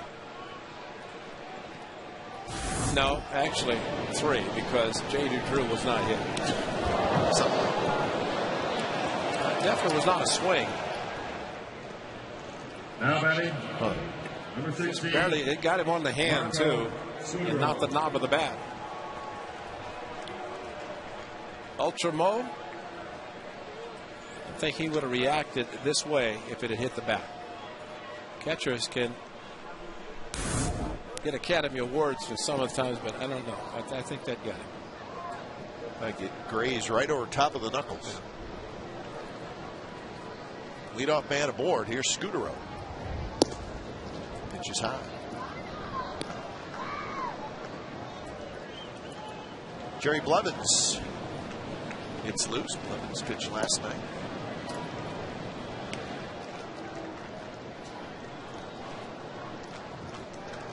Now the Red Sox have had 10 hits, 2 hit batters, and 2 walks. So they have had a lot of base runners in this game.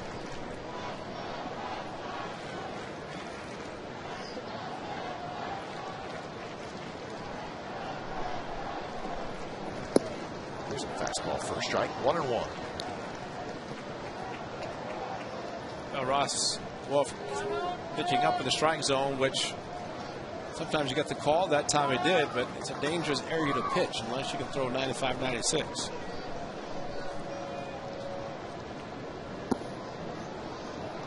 So 2-1. Scutaro, a single, a double, and a fly ball to center field. He has scored a couple runs and knocked in a run.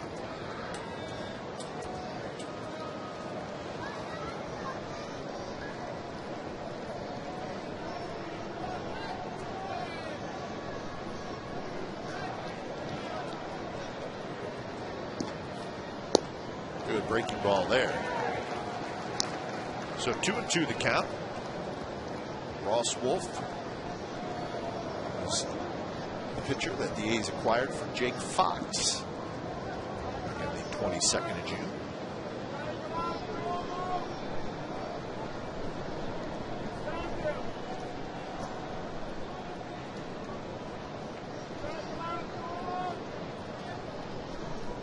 Cash inches off, a pretty short lead. Now full count. There's Darnell McDonald, who is waiting in the on-deck circle. Jerry Blevins warming up for David Ortiz if he comes up in this inning.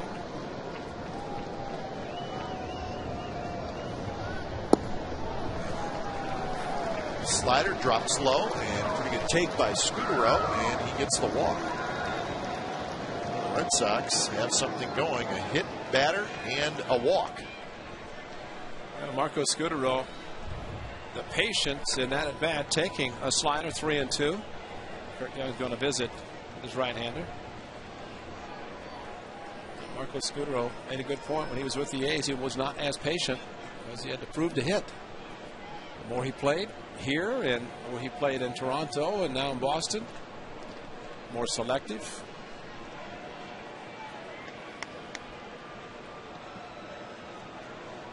So a long meeting on the mound.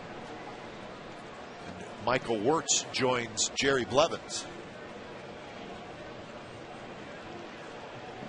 Now batting, number 54, Darnell McDonald.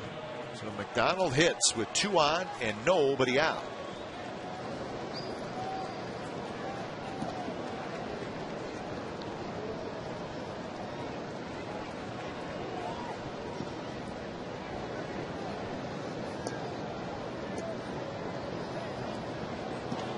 Corner infielders in, and come on, D. turns to bunt, does McDonald, and takes a strike.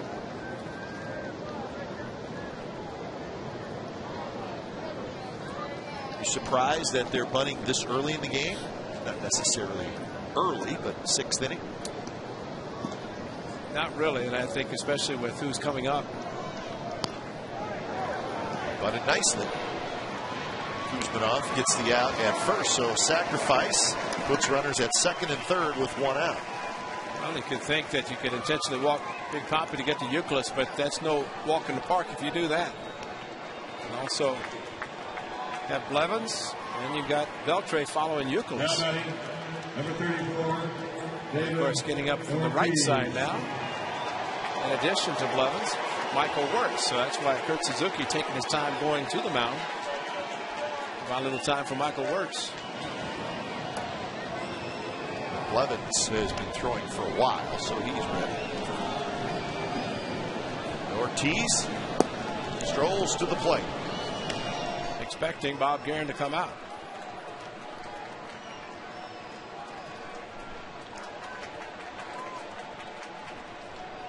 And they are going to intentionally walk David Ortiz.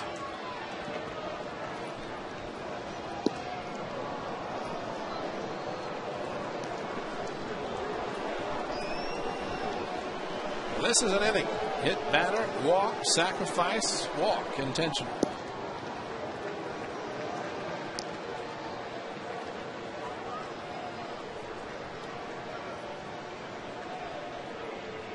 So Youkilis is going to hit with the bases loaded and 1 out. Question who he's going to hit against.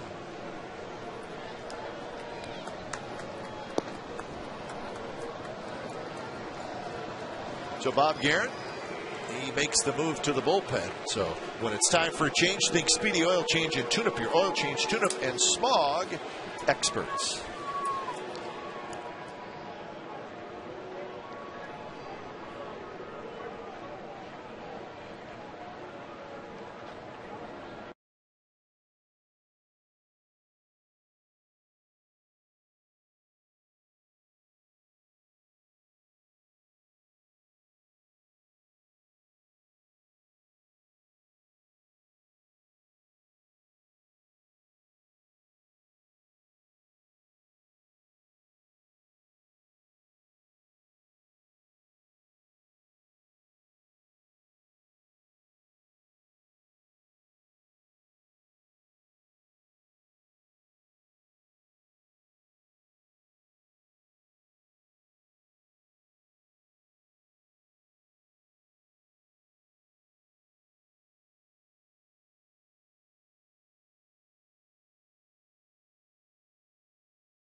In any form, and the accounts and descriptions of this game may not be disseminated without the express written consent of Athletics Investment Group, LLC.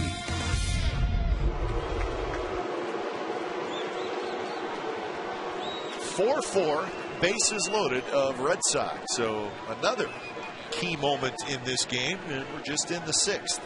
Wertz in to face Youkilis. First pitch is in the dirt, blocked by Suzuki. Ray, chalk it up. It's already done. That's in that home box with a little circle around it. That's big.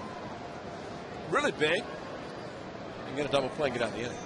Or just get out of the inning, period. Michael's 27th appearance. Of course, the hard slider, looks like a splitter. It's a great pitch.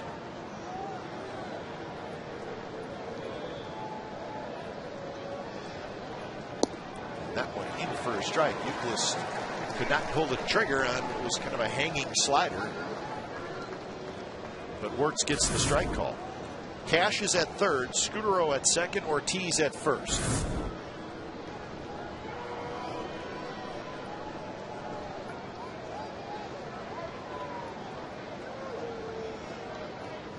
Swing and a miss on the slider. That one a little bit better location. Still right towards the middle, but a nice movement going down. Of course, the off speed.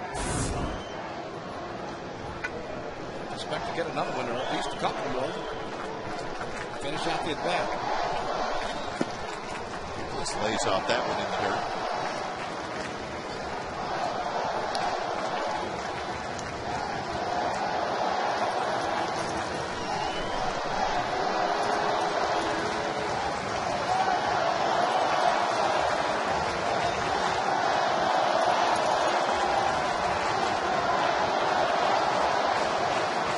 So the crowd getting into it. 2-2 to Youkilis.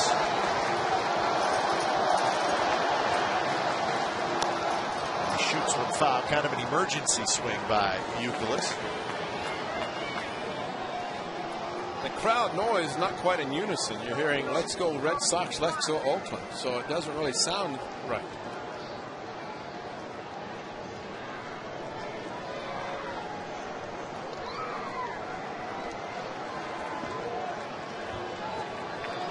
So again, the 2-2 works to Youkilis.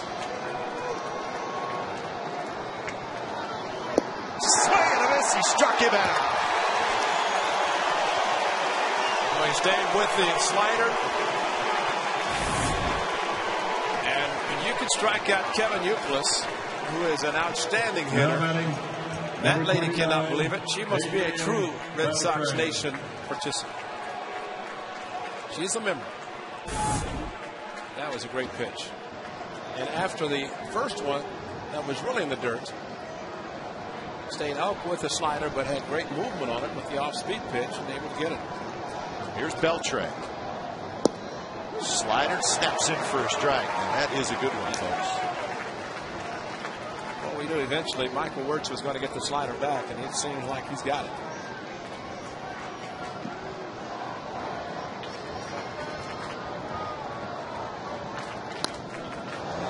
Fastball that got probably a little bit too much of the hitting area, and Beltre fouled it back. But now Wirtz ahead in the count, 0-2. See, the fact that it was a fastball and he was looking for the slider. He was late swinging, even though it was a pretty good pitch to hit. 89 miles an hour.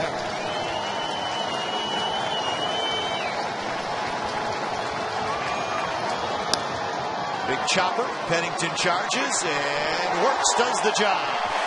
Strikes out Youkilis, gets Beltre, and the Red Sox leave him loaded.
Light freeze can.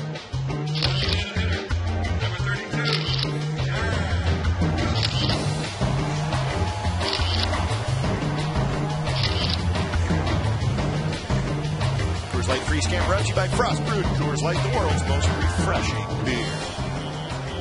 Good ball game tonight. Lots of excitement. Lots of base runners. Now, how important catcher's blocks? Kurt Suzuki. Now, see, that will go as what a great job by Michael Wirtz getting the strikeout of Youkilis and the ground ball. Force out, gets out in the end of the bases loaded, 1 out.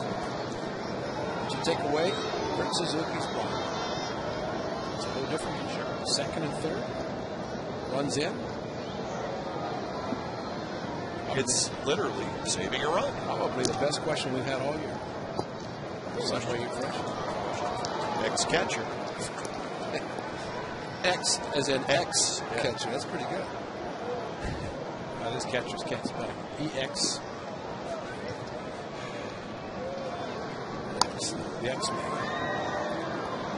So Kuzminoff and Ellis, Wakefield back to work. Oh, on the shift. What a shift. That was a serious shift. One of the big hits in the game, Jack Cuss, 2-run double on a 3-2 knuckleball and the 4-run third. Dallas Braden, 4 2/3 innings. Good to see him back and pitching well tonight. A few too many pitches, but I was hoping he'd be able to get through the 5th. But still, good to see him back and seemed to be healthy. Threw some breaking pitches, struck out Euclid in a backdoor breaking ball.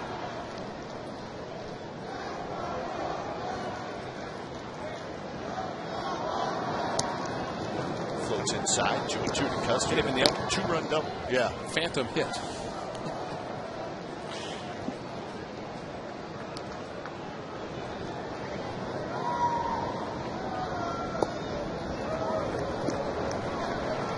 Cuss, 2-run double in the third, part of the 4-run inning. He also hit a long fly ball to center field in the first. Pop up. Foul territory. Bounces right near the target. Good to see A's Vice President David Renetti in the booth. Yeah. David's a busy man lately. It's going to be even busier coming up after the A's leave, as he will be. He's gone Hollywood on us. Yes, he is. Yeah, but I wouldn't have the hours, though.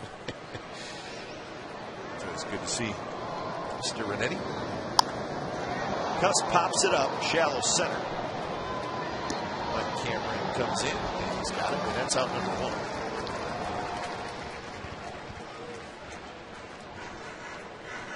Mike Cameron can play some center field. Now batting, third baseman, number 5, Kevin Kuzmanov. So Kuzmanov will hit.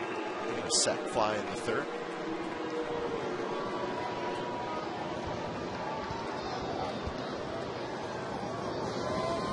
Well, with Tim Wakefield pitching, Ray, it's in honor of him tonight. Did you see on this date for today? Manny Del Carmen loosening up. 1973. You probably remember this. Wilbur Wood of the White Sox, the left-handed knuckleballer, started and lost both ends of a doubleheader to the New York Yankees, 12-2 and 7-0. Wilbur Wood, old Wilbur, he could just keep throwing. Yes, he could. He had a left-handed knuckleball that nobody could hit. Kuzmanov strikes out. That is 4 strikeouts for Wakefield. Look at this ball dance. It starts and then just drops out of sight. Now batting. But obviously the Yankees hit Wilbur that particular day. And he didn't have the good stuff. But I think it was the Ultra Mo. I think Wilbur was hit with a line drive in the kneecap. Kind of ended his career. He might still be pitching, but he was great because he could make the knuckleball act like a slider. Really? Oh yeah. Up, down, slide. Oh, I mean, he was good. Old Wilbur. He was good. Short, stocky guy. Yeah. It's amazing that the knuckleball pitchers, like the Negroes that Wakefield would contact, all the knuckleball pitchers, Tom Candiani, they always gravitate towards anybody that throws a knuckleball because you can always exchange ideas. You want to learn as much as you can. Phil Negro in the Hall of Fame. Great knuckleball pitcher. Hey, brother Joe was pretty darn good too. And you would think that as pitchers get older and maybe lose their stuff, that why more pitchers don't learn the knuckleball. I know we talk about it all the time, but it's just a specialty pitch. But it's not the knuckles, it's the fingernails digging in the baseball. Call it a knuckleball, but it's actually the fingernails that grip the baseball. Watch as he goes, oh, this is not ball. The heater. But is it possible that some guys just can't throw one? Greg Nettles, as a third baseman, had a great one. He would always throw it on the side. There is some kind of art to it, no question. See what Wakefield throws 3-2 to Ellis. And it was a fastball on the outside corner, strike 3 call. 11 in a row retired by Tim Wakefield.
giant hamburgers? This was fun, folks. It was a year ago today.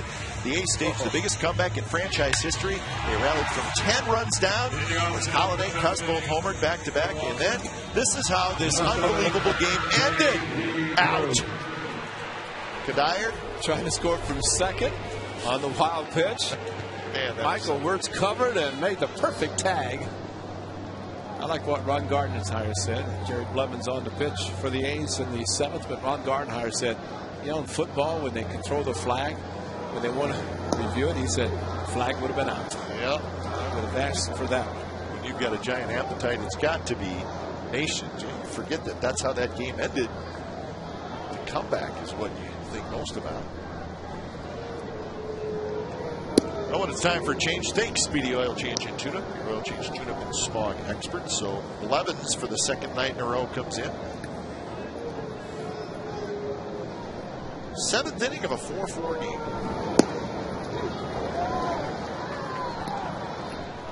Blevins last night, 2/3 of an inning. He had a strikeout. He threw just 10 pitches.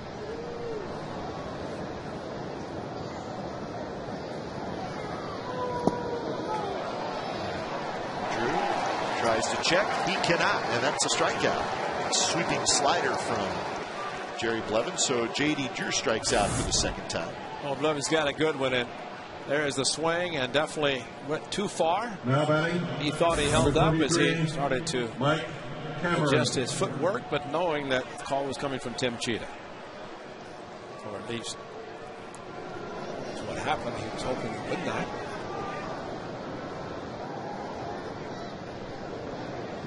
Here's Cameron. Bounces it to Pennington. A couple steps to his right. Throws low, but Barton makes the play, keeps his foot on the bag, and that's out number 2.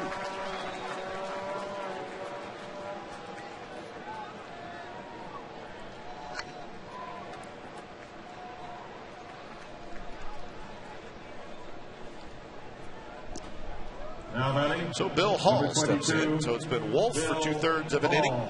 Michael Wirtz, 2/3 of an inning. And Blevins here in the 7th.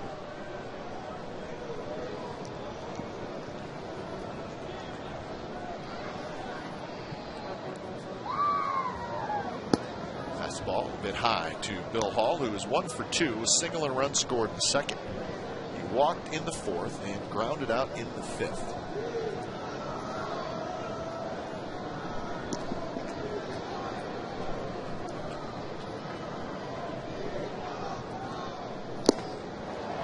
Fastball, big swing by Hall, and he missed it.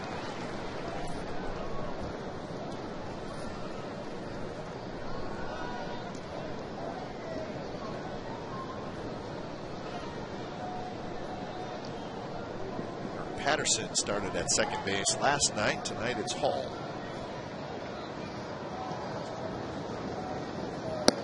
Hall made the 3rd out, the 5th inning when the Red Sox had the bases loaded. And that might have been tempting for Terry Francona. Pinch hit a lefty maybe. And as it turns out, Hall comes up with another lefty coming into the game. Sometimes a move you don't make helps keep a guy in the lineup that maybe is going to help. Derek Barton racing back, and he makes the catch. Falls down, holds on, side retired. Blevins a 3-up, 3-down inning. It is 7th inning stretch time at the Coliseum. Red Sox and A's tied at 4.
Off here, all tied at 4. Fellas having a good time, and they are somewhat dressed and ready to go. Somewhat dressed. Manny Del Carmen is the new pitcher for the Boston Red Sox. Getting Del Carmen back makes it a lot easier for Terry Francona. Pitcher coach John Farrell to bring another hard thrower. Someone has been pitching very well. Sable list activated Sunday, 35th appearance. So you got Daniel Bard, who came in throwing smoke hard gas last night, and Del Carmen follows him tonight. It's time for a change. Think Speedy Oil Change and Tune-Up your oil change. Tune-Up and Smog experts.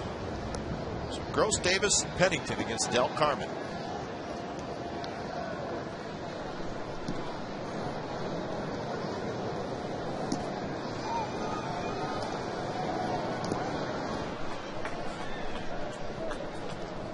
The A's only had 3 hits last night. Happy to have tonight. 3. Red Sox have 10.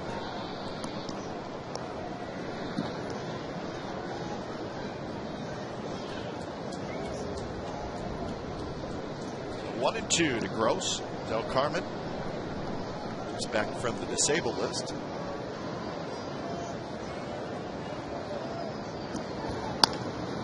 Grounded toward the shortstop. Scudero throws, and that's out number 1. 6 innings, 3 hits, 4 runs, 3 earned for Wakefield. He struck out 5. Now batting. He really Number 11. had just one bad inning. That was the 3rd. But after the 3rd, starting with the Kuzminov sacrifice fly, he retired 11 in a row. Yeah.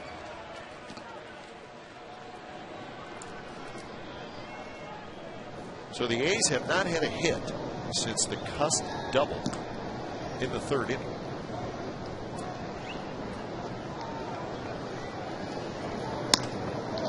Shane Davis hits a high fly ball, shallow center. Cameron back and now in, and he makes the catch.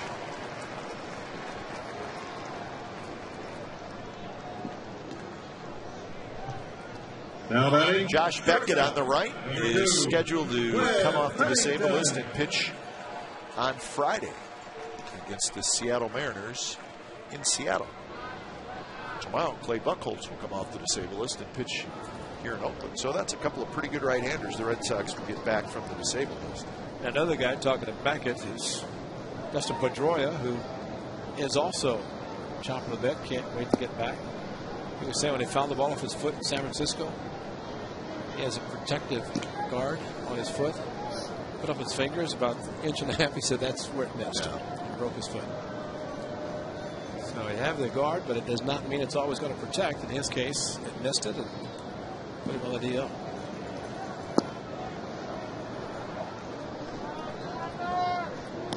Pedroia, terrific player.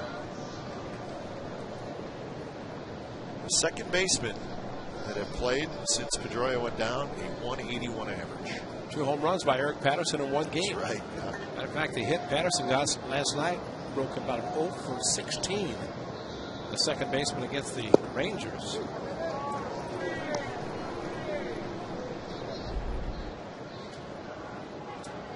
See the boot on his left foot. He has to wear that. Martinez with a fractured left thumb.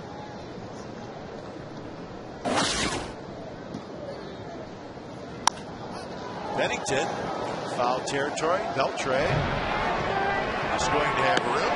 He's got it. 14 consecutive A's hitters have been retired. So we go to the 8th inning. Still a 4-4 game.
school supply donation worth $5 more through this Friday's game against the White Sox.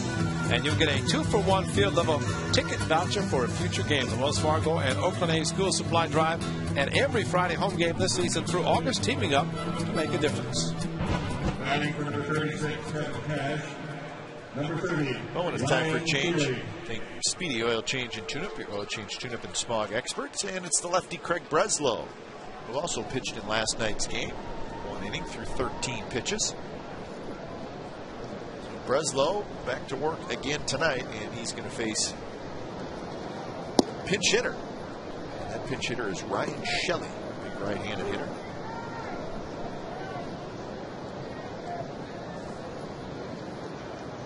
AAA numbers for Shelley. He's got lots of power.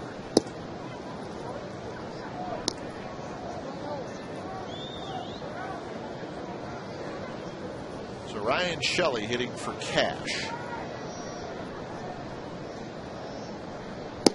3-0.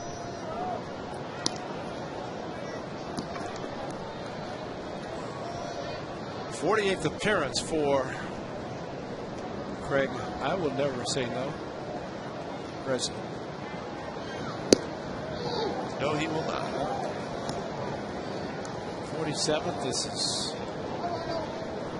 on pace for half the games, and he'll probably be able to do it.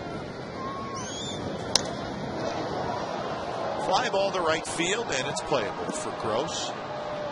He's got it. So Shelley flies out for the first out here, top of the 8th. A good fastball outside corner, about 90 miles per hour. And after falling behind 3-0, right over the top with 2 good strikes.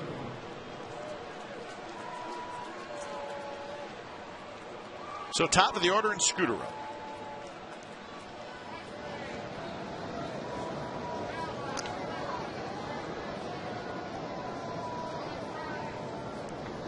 Scutero.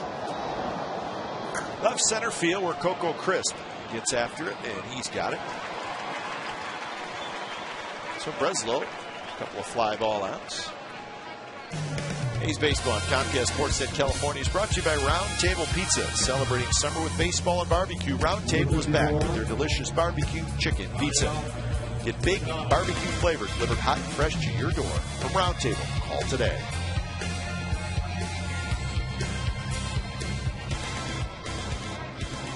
So 2 outs here in the 8th inning.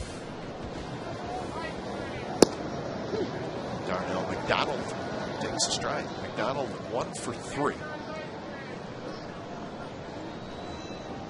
RBI double in the 2nd inning. Sacrifice bunt in the 6th.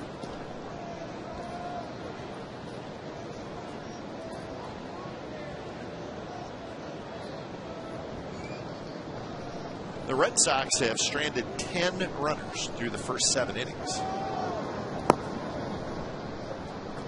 Left the bases loaded in the 5th and left the bases loaded in the 6th.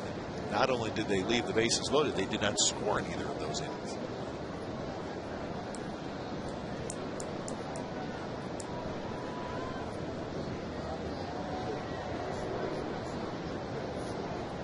David Ortiz in the on-deck circle.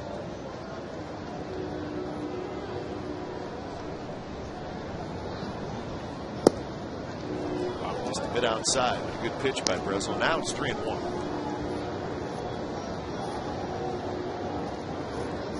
The outfield playing very deep. Of course, no doubles. Straight away in the outfield, if you can see them. They are deep. And that's a base hit to left field. Not like a broken bat, but McDonald will take it, and he is 2 for 4.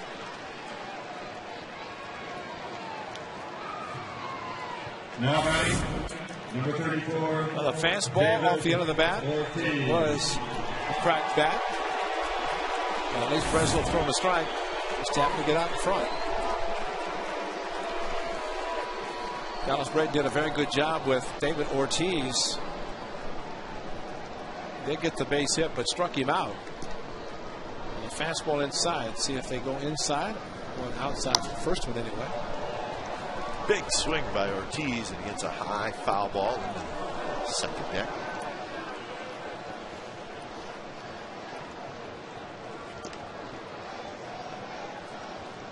1 for 3 with a single and a walk for Ortiz. Also had a strikeout and a fly ball to center field.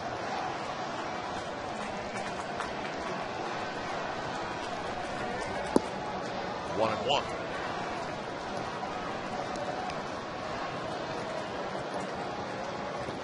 Daniel Bard throwing in the Red Sox bullpen. A's bullpen is quiet.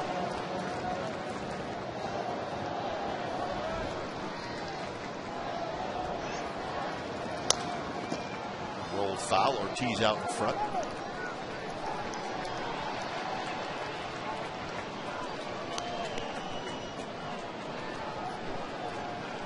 Hard pitch last night. He's not supposed to be able to pitch tonight. Can't have back-to-back hard throws coming out of the bullpen. Not allowed. Stand away from David Ortiz so far in the first 3 pitches. He just late in the game, he did not think about going inside, tempting to try to jam him, but he make a mistake. Lefty on lefty, and he does have power to go the opposite field.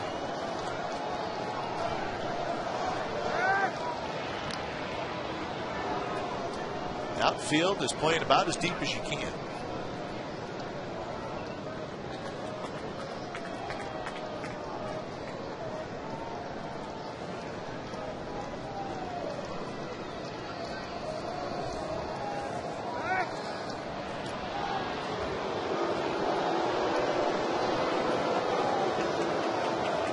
You wouldn't be thinking that McDonald would be at least attempting a stolen base with the David Ortiz, but he does have 2 strikes. And the old saying, if he does steal, probably can try to drive him in, otherwise he leads off. So you took the bat out of his hand, but you can also put it back in his hand. Just outside. 2-2. Here's what Comic Cam shows, and the pitch was outside. So the A's fans who were booing. And he went around. So Breslow strikes out Ortiz. And the Red Sox strand a runner. They got a hit and left one. 4-4 game. We head to the bottom of the 8th.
Here's our game summary brought to you by McDonald's. 4-11-0 for the Red Sox. 4-3-1 for the Athletics. So the huge hit differential. It doesn't matter. The runs are the same. The Red Sox have stranded 11. The A's have stranded 2. Dusty Brown is the new catcher. Kevin Cash was pinch hit for. In the top of the order for the Athletics. Crisp is 1 for 3. Swings and misses. Like Ichiro, swinging and running at the same time. There's no contact. Beltre way in front of the bag at third, so the old slap. Actually, Coco during batting practice was working on the slap hit. So he gave it a shot. Watch Budsednik in Kansas City worked for him one time. Changeup from Del Carmen, drops low, 2-1. Derek Bart will be next, and then Kurt Suzuki. A's have not had a hit since the 3rd inning.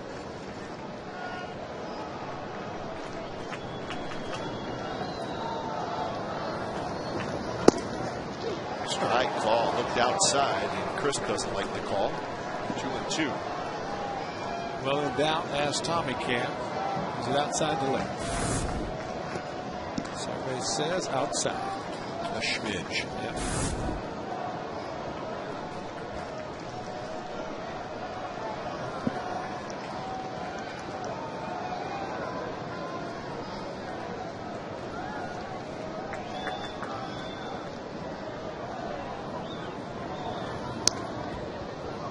Coco with that no stride swing. Able to foul it back.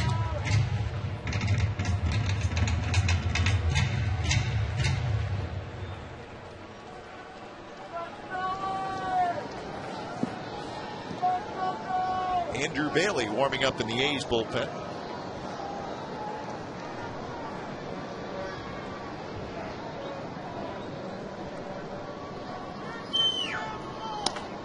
Slowly hit. Scudero charges, throws just in time to get Crisp. And that's out number 1 here in the 8th.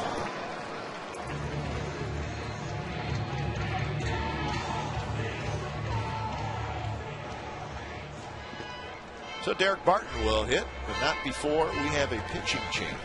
Terry Francona makes the walk to the mound, and it's going to be the lefty Hideki Okajima who comes in. So it'll be lefty on lefty, Okajima versus Barton when we come back.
Comes in and he's facing Derek Barton. First pitch is a strike. It's time for a change. Think Speedy Oil Change and Tune Up your oil change, tune up and smog experts. Manny Del Carmen goes an inning and a third, all zeros, and now it's Okajima.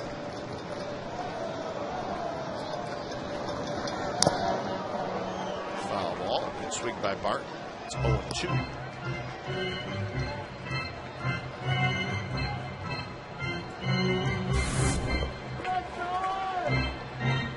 Brown with the mask, and fortunately it's on the face to protect him because Those hurt.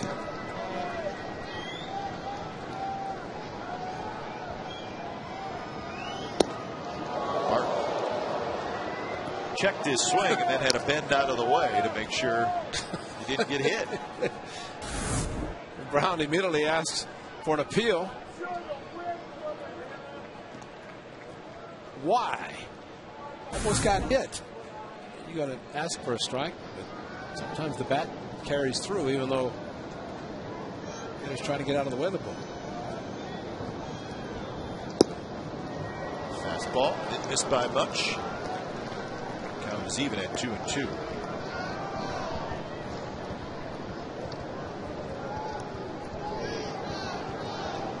Kojima has been struggling as of late. He's given up 7 runs in his last 4 2/3 innings out of the bullpen.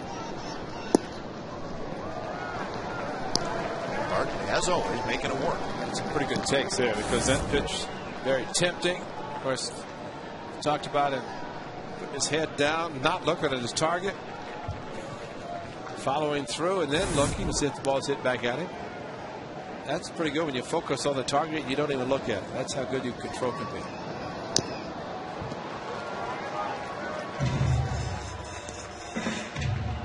It's hard to do. You see that in Ultra Mode. That's saying something. They just do a series of Ultra Mode facial expressions. The guy's pitch. You know?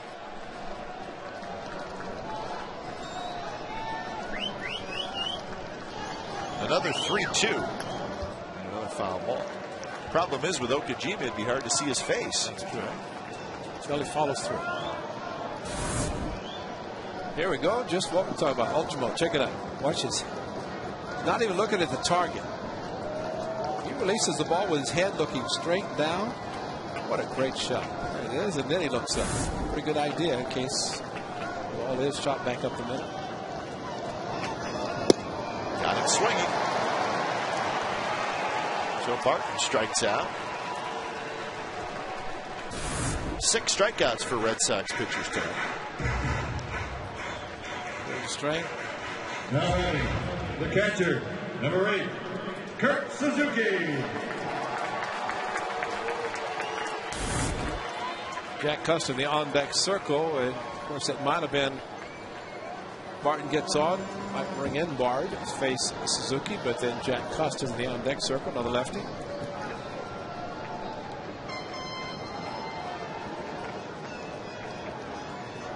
First pitch to Suzuki. Drops low. Kurt takes it. The White Sox just finished off a win in Seattle, 4-0 over the Mariners. The White Sox continue to play good baseball. We'll see them this weekend. White Sox now with a 3.5 game lead over Detroit and a 3.5 game lead over the Twins in the AL Central. Tigers and the Twins lost tonight, and the White Sox win.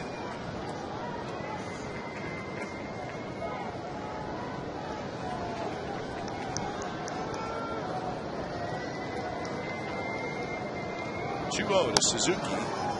Big swing and found it back.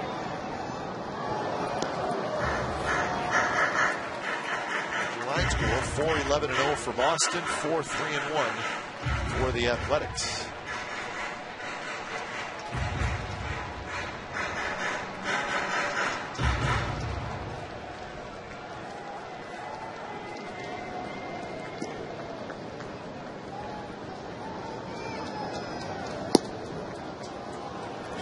Sitting in a hitter's count at 3-1.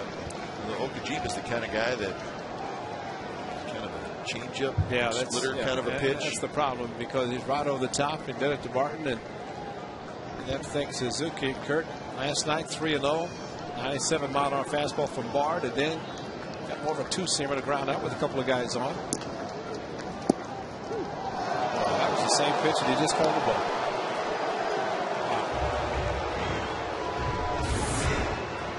So the count is full.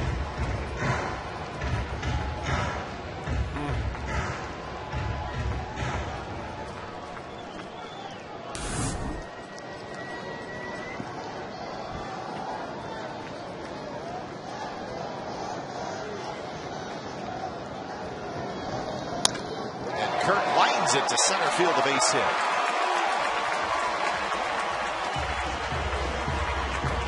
That breaks a streak of 16 consecutive A's hitters retired. Terry Francona's coming out. Now, Cust is the hitter, and even though Okajima is a lefty, it would be lefty versus lefty. He's coming out of the game, and the hard-throwing Daniel Bard is coming in. So Bard will face Cust when we come back.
$15,000 fans that day will get a Brett Anderson jersey brought to you by Pepsi. For tickets, go to OaklandAthletics.com or call 877-493-BALL.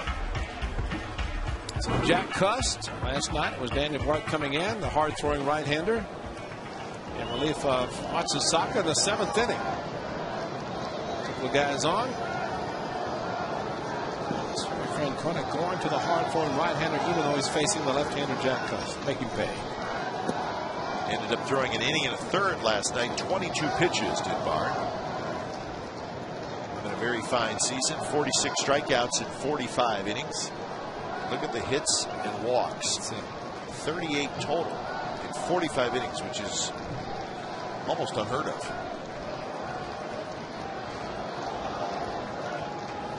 Somebody's gotten into those. His 97-mile-an-hour fastball 4 times. 4 home runs. Small speed pitch. Could have something to do with Terry Francona bringing in the righty Bard to face the left-hand hitting Cust.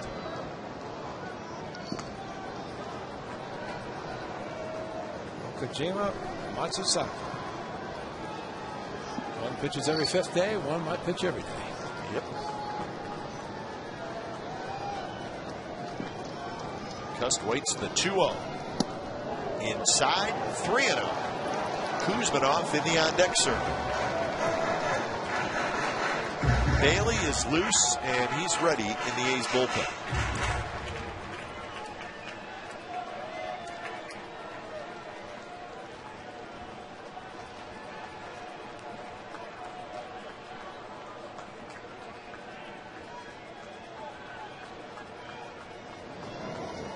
That's high, and he walked him on 4 pitches. So now the A's have the go-ahead run at second base. Jack might have had the green light there. Ball was out in the strike zone, of course, very patient. And Francona making the move, but his pitcher, 2 in the dirt, 2 too high.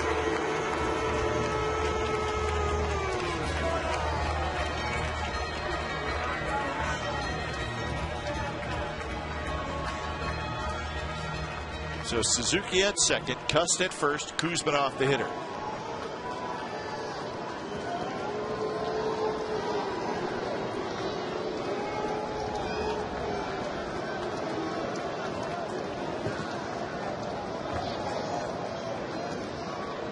Nobody holding on Suzuki, so he will be able to get a big lead and a big jump. Bard has yet to throw a strike. That's why he just zoned in right in the middle of the plate. Last night he got Suzuki 3-0 and threw a fastball right down the middle, and that's something Kuzminov can think about right now.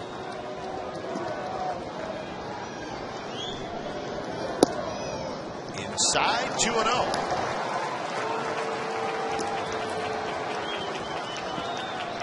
John Farrell's going to pay him a visit. Maybe he has seen something. He just wants to settle him down a little bit. As Raymond departs from the dugout so he can get out on the field. Ramon Ramirez quickly starts throwing in the bullpen.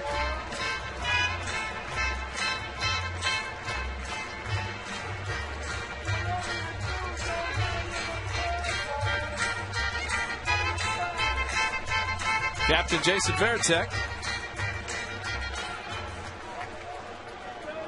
It's a walking wounded right there.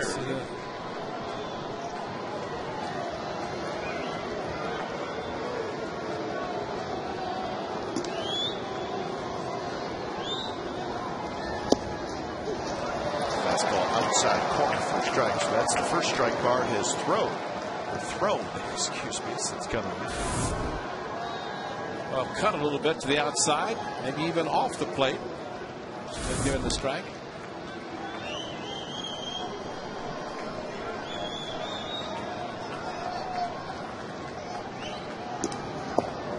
Breaking ball that was way inside. Now it's 3-1. Mark Ellis would be next. He's sit on right now. 97 mile an hour fastball. You figure pitcher's going to use it. Just a question of whether he throws the four-seamer, tries to get a little movement out of it. Similar situation with Kurt Suzuki in the 7th inning last night. 8th inning. There's a shot, and it's just foul. Maybe 4 or 5 feet foul. It was Greg Breslow wanted it. He's the pitcher of record, and just a little bit late on the 95, and that's how close it was to being extra bases.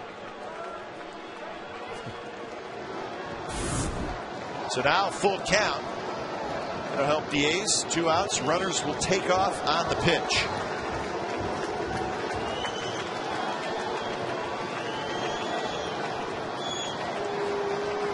There they go, and Kuzminov goes around. The pitch was way inside, but he swung at it, and the A's strand a pair in the bottom of the 8th to the 9th, still tied at 4.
Bay Area.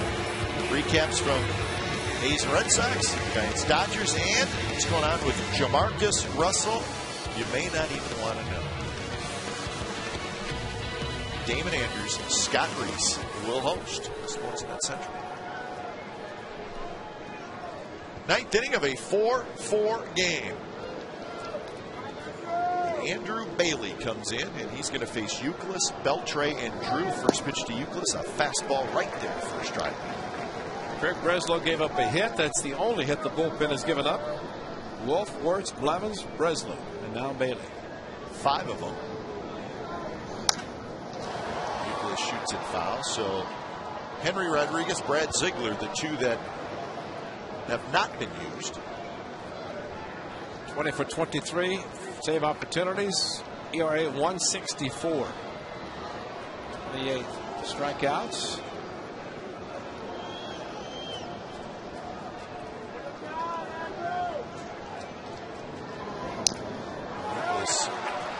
Out in front a little bit. Hits a foul off Kurt Suzuki. Again.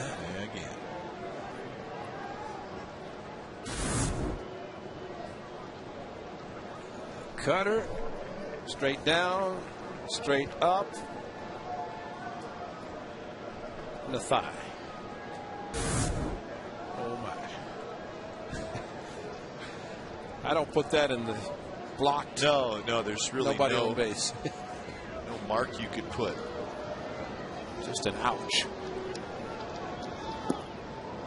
Nicholas takes the breaking ball.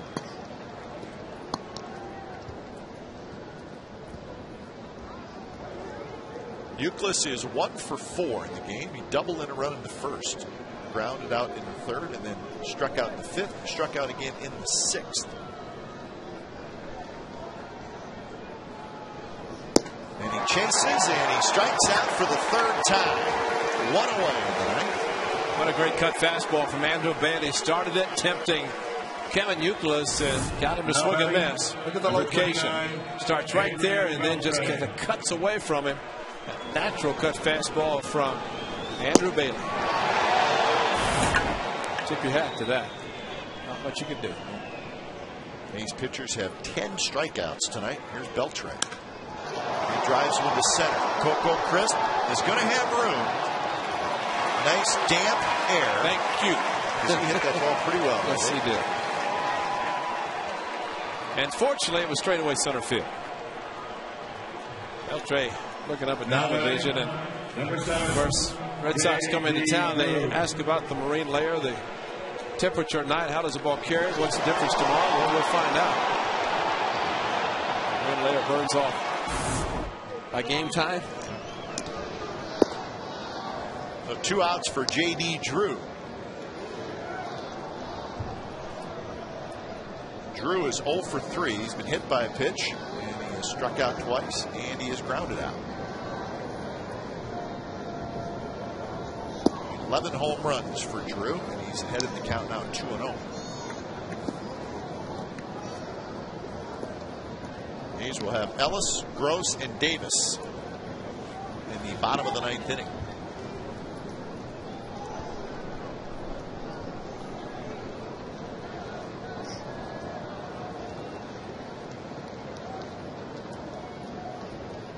Be careful with 2-0. Staying away with the fastball.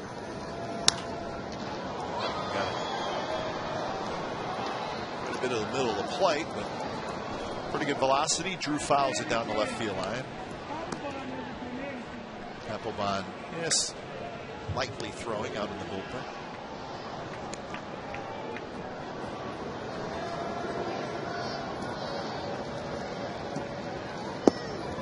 Outside corner, that's a strike. Bob Davidson, it doesn't look like a strike, but he has called that for the most part tonight. Yes, yeah.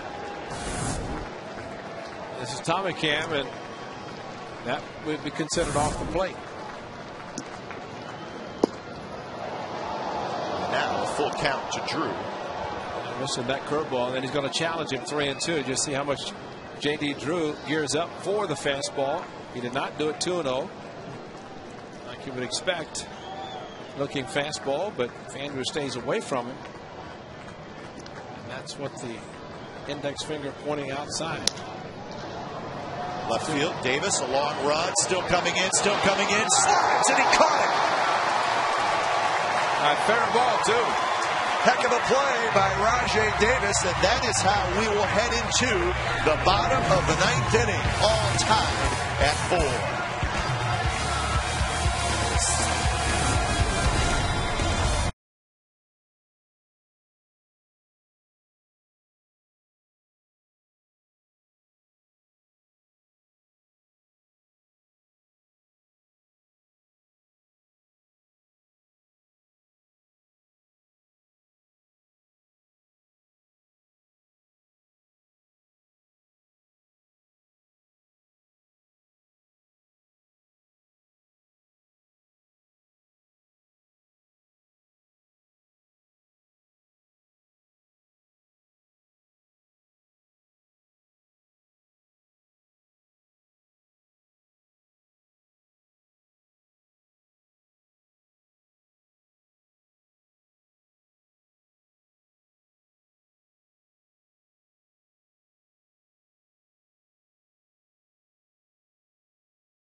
On your favorite Toyotas. See your local Toyota dealer today.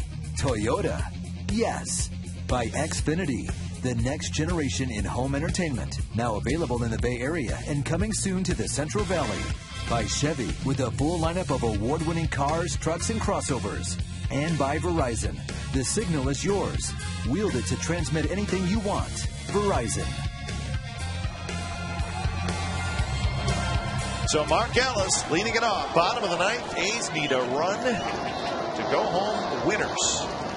And the new pitcher is Ramon Ramirez.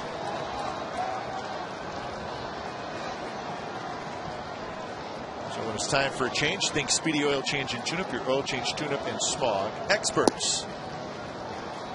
So Ellis, Gross, and Davis.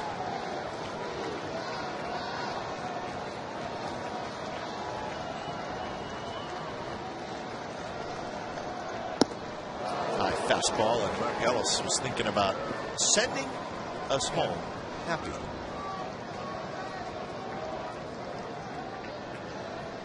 So 2-2 the count. Ramirez is the 4th relief pitcher used by Terry Francona. And that's a shot. Beltray, what a play. Flips to first, throws wide. Youkilis tags Ellis.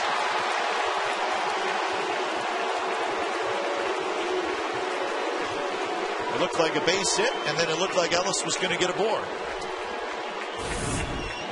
Well, the Gold Glover at third base shows why he's a Gold Glover. Didn't pull Youkilis off, but if there's ever a time to try to slide, that's it. But it's tough to know if the throw is going to take the first baseman off the bag. Youkilis coming off the bag, tagging Mark Ellis as he went by. Let's think of Robbie Alomar. Should be a Hall of Famer. Going to slide to avoid a tag like that, and that's the only time you really want to slide to first base. Beltray charges, flips to first. It's 2 outs. That's a nice play. Well, then we talked earlier why the Red Sox wanted to improve their defense, but look what Beltray has done just in this inning. A couple of Gold Gloves. Chavez won 6 straight, and then Beltray won 2 straight. So he robs Mark Ellis and charges the ball and uses his glove. Doesn't even have to worry about his bare hand because he has such a great arm that he can throw on the move. This time an accurate throw. Here's Rajai Davis trying to get aboard.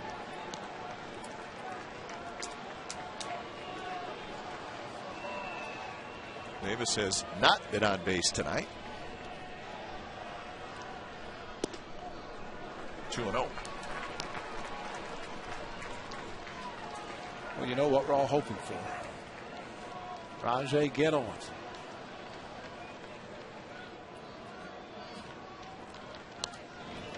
Swing by Rajai. Fouls it straight back. 2-1. Or better yet, Rajai gave the A's their first and only run yesterday. Give them their last run tonight.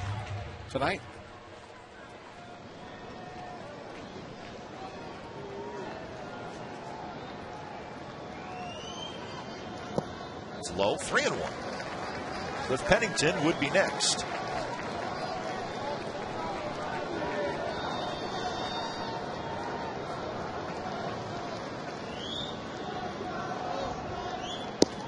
And that's inside. He walked it. Well, the A's got a shot here in the ninth.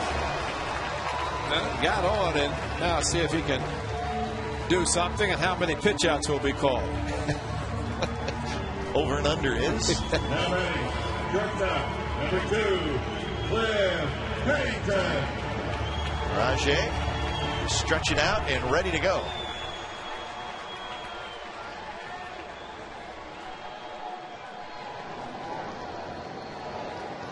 Pennington is 0 for 3. Davis, big lead. Quick throw over there, dives back.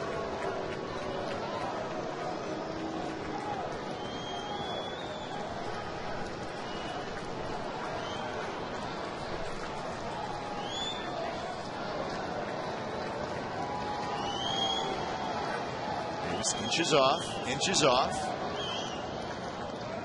And there he goes. Pitches a strike, throw to second base, and he's safe. So Rajai Davis does exactly what you would hope he would do. Gets on base and then steals second base, and he is the winning run. Boy, he got a big jump. Brown with a quick release, but the throw had to be on the bag. It was not, and Rajai Davis. Oh, Ricky Henderson talked to Rajai about getting down, sliding flatter, and getting down a little bit lower, and that's exactly what he's been doing, and he has been very successful stealing bases. Now the winning run is right there. Rajai Davis. Pennington will try to be a hero.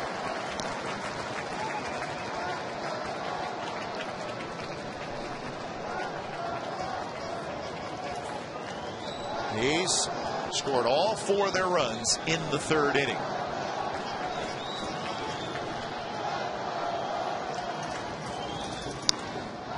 Little pop-up on the infield, and that's not going to get it done. Scudero has it. We are headed to extra innings, folks. 10th inning coming up. It's a 4-4 game.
The home of A's baseball is Comcast Sportsnet California. So day game tomorrow.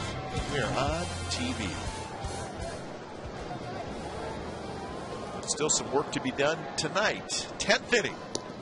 Andrew Bailey had a 3-up, 3-down 9th inning with a strikeout.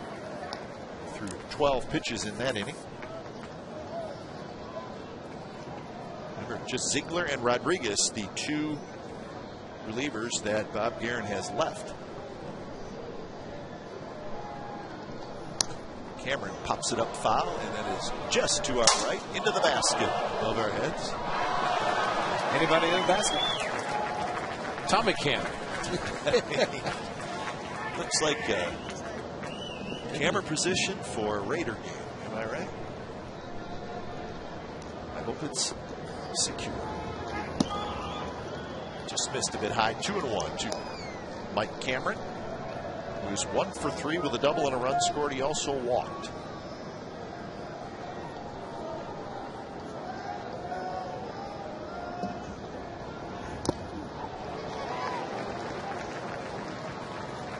Suzuki got another one. That's similar to Victor Martinez. Got him in the glove hand. And you think your hand is protected with a batting glove plus the catcher's mitt, but boy, you can catch a foul tip in the wrong place.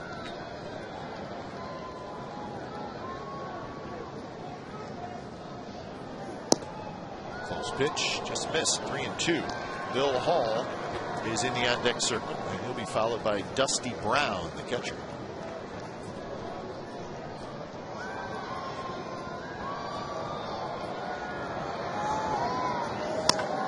Down the line, that's trouble if it's fair. Foul.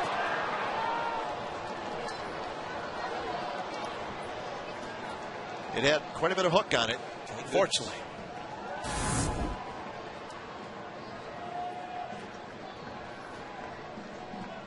Mike Cameron looking for more of a fastball than he got, and definitely had the distance.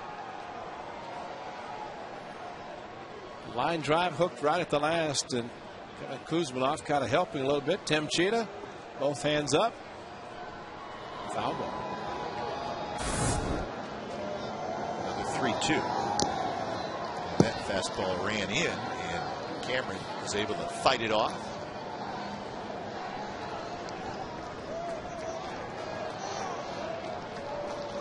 We have not had a run in this game since the 3rd inning.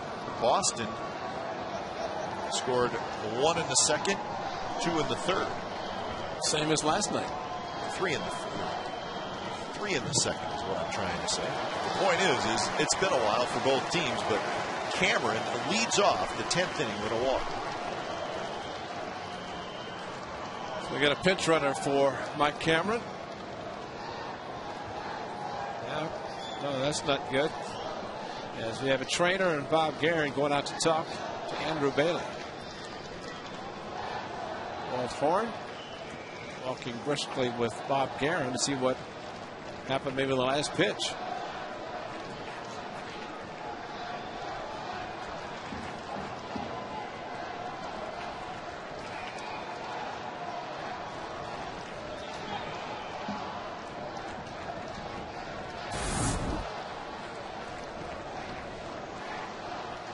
Your attention, please, ladies and gentlemen. For Follow Boston, through.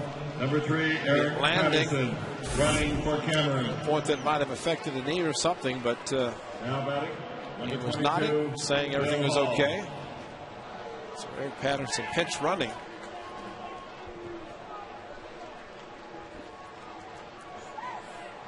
So there is Patterson, the speedy one, and Bill Hall is the hitter.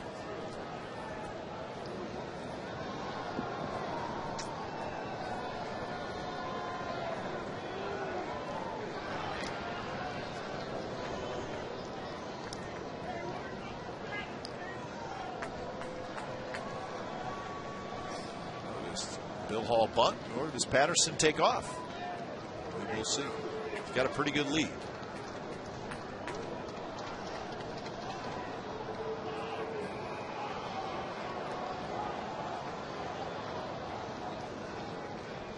Kuzmanov right now is even with the bag.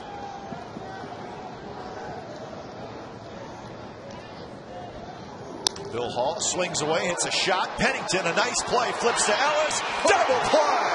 A fair hand by Mark Ellis. Wow.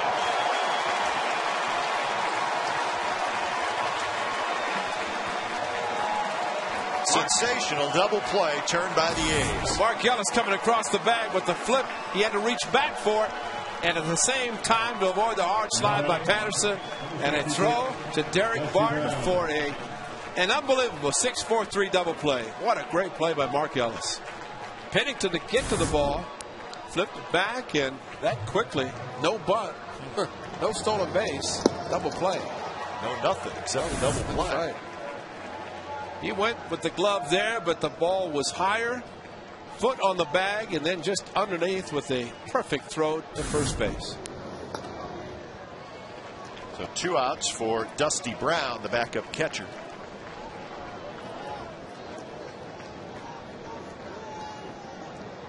Saw some good defense by the Red Sox in the bottom of the ninth, and the A's come right back, show some of their own here in the 10th inning.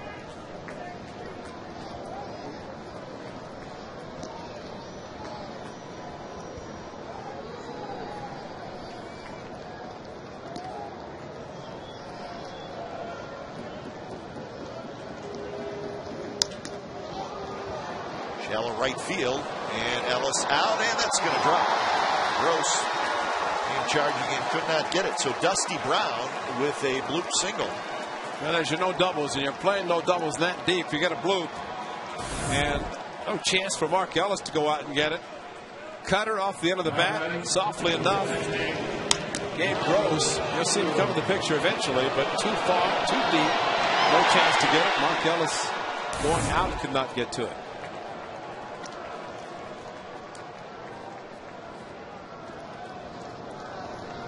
No, the top of the 10th still alive for the Red Sox, as now it goes to the top of their order. Here's Scooter. Pitch is low. And Ziegler starts to heat up.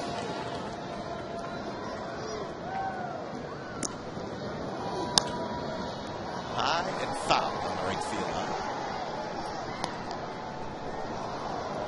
Scudero, single, double, and a walk. He's been on base 3 times. 2 for 4. Scored a couple times, so he's done his job out of the leadoff spot.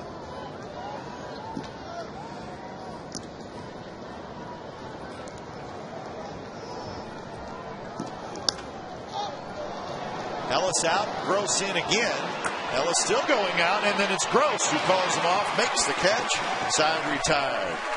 Big double play turned by the A's. Head to the bottom of the 10th, still tied at 4.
game live or on demand on your computer when you're out of town. Visit OaklandAthletics.com to order and get more details. MLB.tv, baseball everywhere.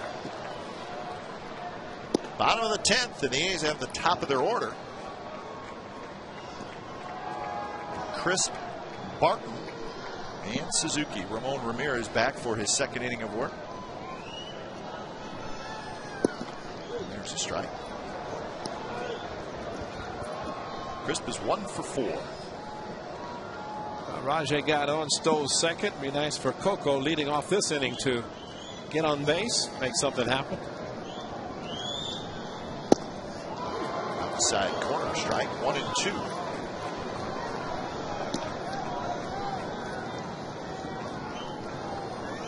Another hard thrower. Right-hander Ramirez coming out of the bullpen. Red Sox have a few. Andrew Bailey, 2 excellent innings. Swing and a miss. Crisp strikes out for the second time tonight. And he's jawing hard with Bob Davidson. And Crisp goes back after Davidson.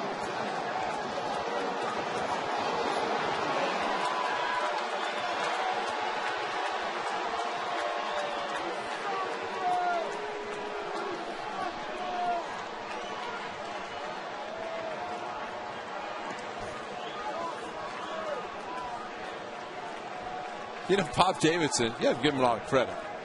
Coco Crisp.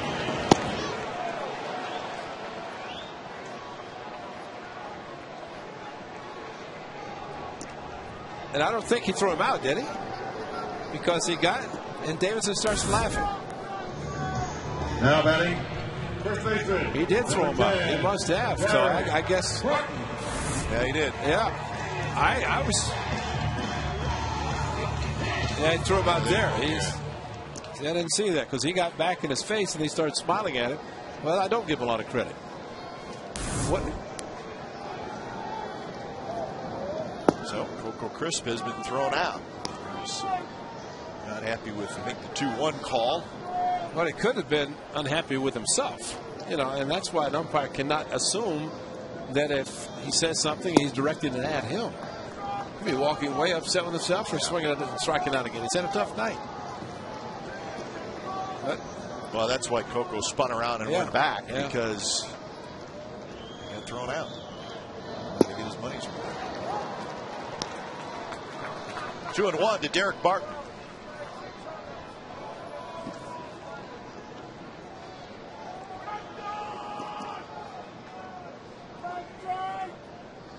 Matt Carson starts to get loose. Maybe we won't need to send Matt Carson out there. He's get a run here in the bottom of the 10th.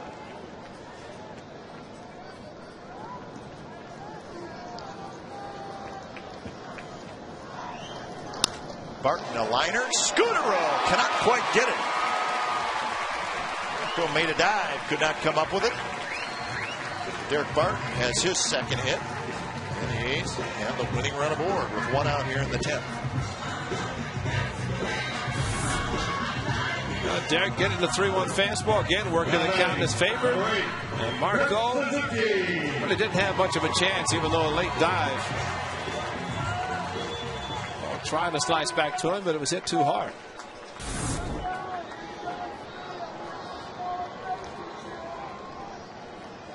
So Suzuki steps in.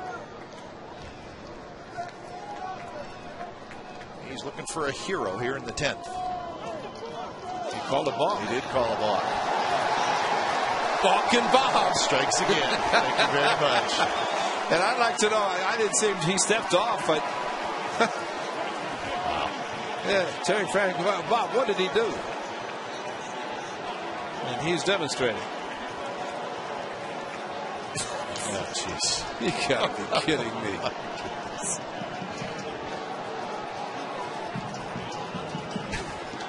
All right, let's see.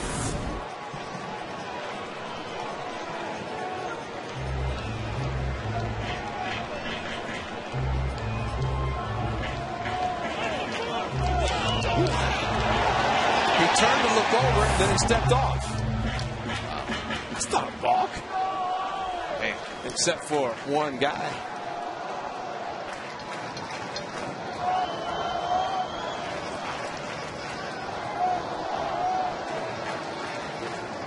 So now they will intentionally walk Kurt Suzuki. Pretty important spot in the game as well, wouldn't you say, Ray? Yeah, for Coco Chris to be ejected Wow. after balking Bob Davidson to call a balk that still trying to figure out, although he was demonstrating to Terry Francona, I guess in his mind, the way he was jabbing with his upper body, that he knew what he was doing.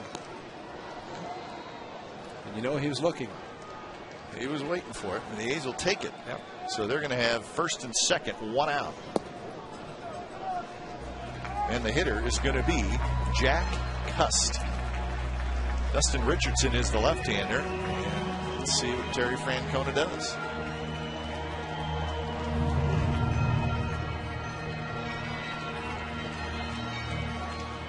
And he is going to bring in the left-hander.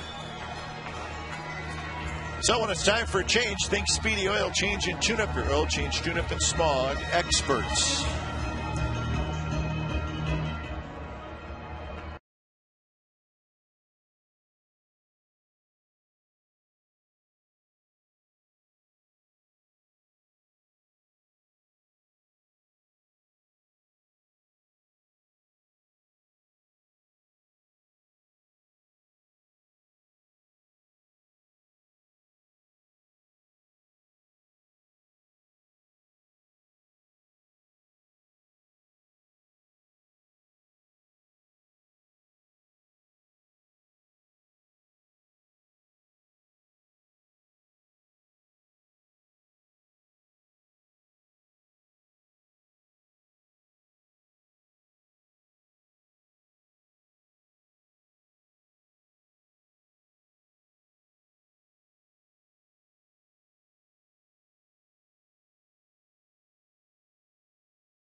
Two on, 1 out. And it was Jack Cust, but now it's going to be Adam Rosales. So Rosales is hitting for Cust, and it's going to be the lefty Dustin Richardson coming in out of the bullpen. Just his 13th appearance, was called up on the 12th of June from the minor leagues. First pitch to Rosales is inside, ball 1. Not overpowering. Another 3/4 slot with a fastball. Promo slider changeup.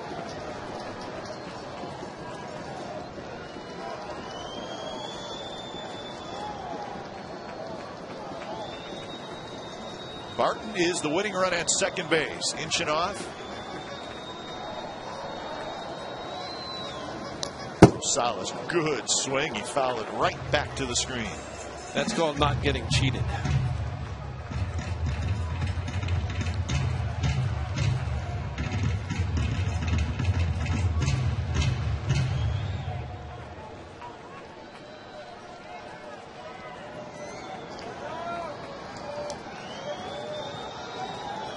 Rosales was 0 for 4 last night.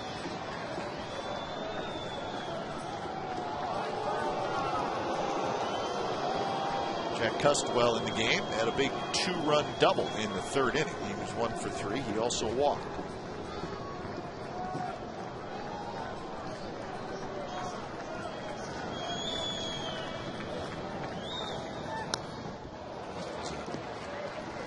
Off-speed pitch that was, I think I heard it say, hit me, hit me, hit me. Yeah, it was coming up there. Definitely a hanger.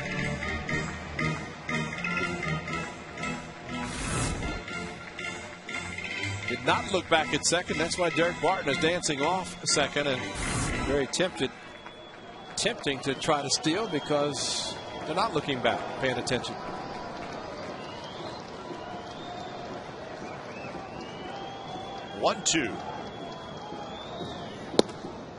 tied 2-2. So Dustin Richardson out of the Red Sox bullpen, the 5th reliever. The Red Sox have 8 relievers in the bullpen.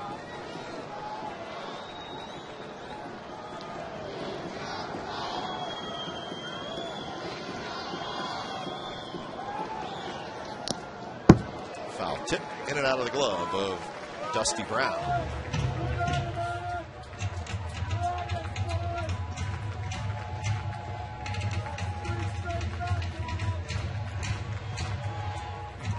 Well, Adams Rosales pinch hitting, but he's had a chance to get loose.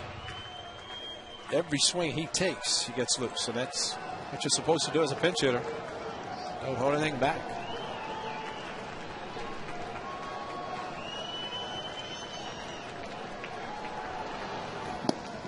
They go around.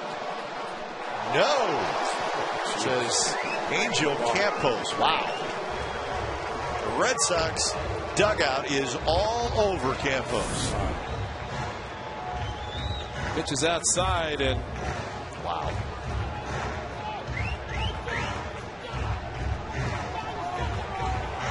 That is. Bob Davidson now is going over there. That's a brutal call. How can you miss that? Man. Well, Adam, Make him pay. yeah, absolutely. I mean, you get a break like now. Here we go. Here we go. Well, Bob's going to start throwing people out. There's one. He may throw a couple out.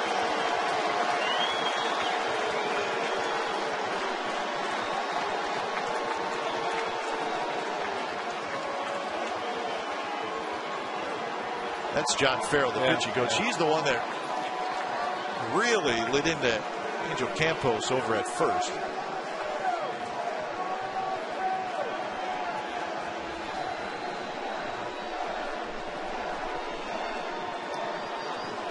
He keeps looking at the dugout. Campos does. I'd turn around and look the other way if I was him. Well, I mean, the thing is, he's looking for somebody else to throw out. Yeah. And he just made a brutal call. But the thing is, guys, the Red Sox can see the swing as we do. Ultra mode, you'd like to see that, Bob. Bob Davidson and Ultra mode. Is there anything better? Anything worse?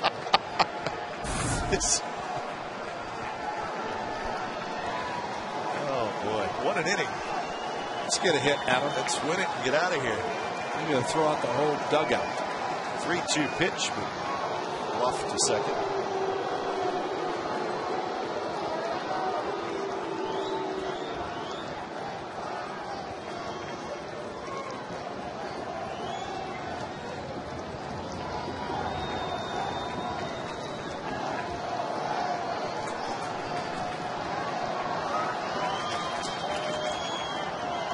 Swing and a miss. He got it. Ball 4, and Rosales strikes out. Pitcher's well out of the strike zone. All right. Brown set up inside, and the pitch kept running away. And it's a one batter. Terry Francona going to another reliever. So Dustin Richardson does his job, and back to the bullpen for the Red Sox.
sixth reliever. It's Michael Bowden. And it's just his second game of this season. Yeah, just called up and pitched on Sunday. That was his 2010 debut. So he comes in to face Kuzmanov. 2 on, 2 out, bottom of the 10th. So Michael Bowden, first pitch, swing and a miss. A little herky-jerky delivery from Bowden, and that can mess with a guy, especially if you're seeing him for the first time. Kevin Kuzmanov want to call time. Go up and see Adam Roden. Adam, let me see this guy's delivery. It's a little funky, a little herky-jerky. What is this? And that's a foul ball. So it's 0-2. Kuzmanov checking his swing, but you know, Adam got some footage from something. Oh, no question. Just barely off the bat and off the mitt.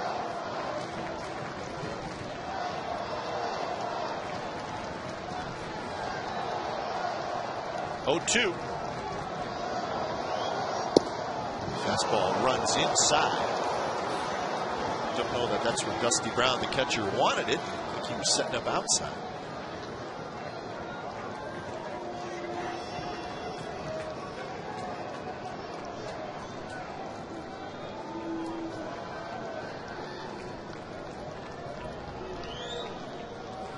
Kuzmanov trying to win it. Takes that breaking ball in the dirt. 2-2. Well, that's what Brown wanted it. He wanted the dirt, trying to get Kuz to chase the pitch, which he didn't.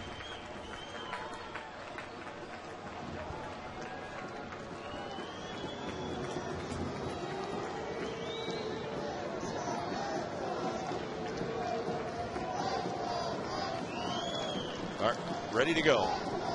Inching off. 2-2 pitch. Line drive, base hit right field. Here comes Shady Drew. Here comes Barton to the plate. The throw is up the line. Athletics win it. Kuzmanov comes through in the bottom of the 10th. 5-4 Athletics.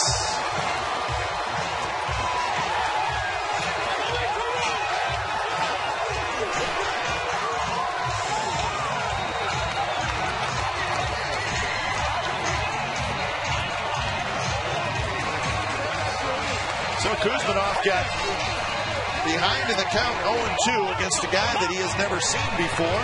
But he hung in there.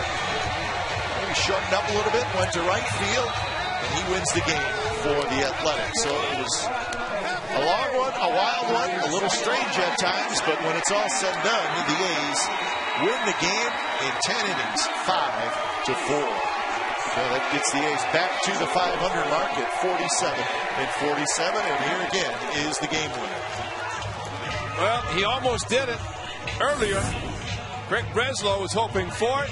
So were the A's, but this time he did get it, and they found the hole to right field. And with 2 outs, Dirk Barton, no hesitation.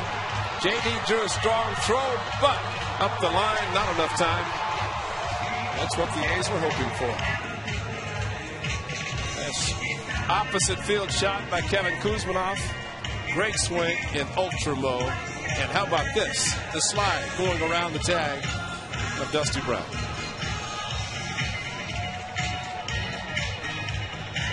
Barton, safe side. Kuz, let's end this night. And he did. Here's the final line score for tonight's game. So the A's come all the way back. Remember, they trailed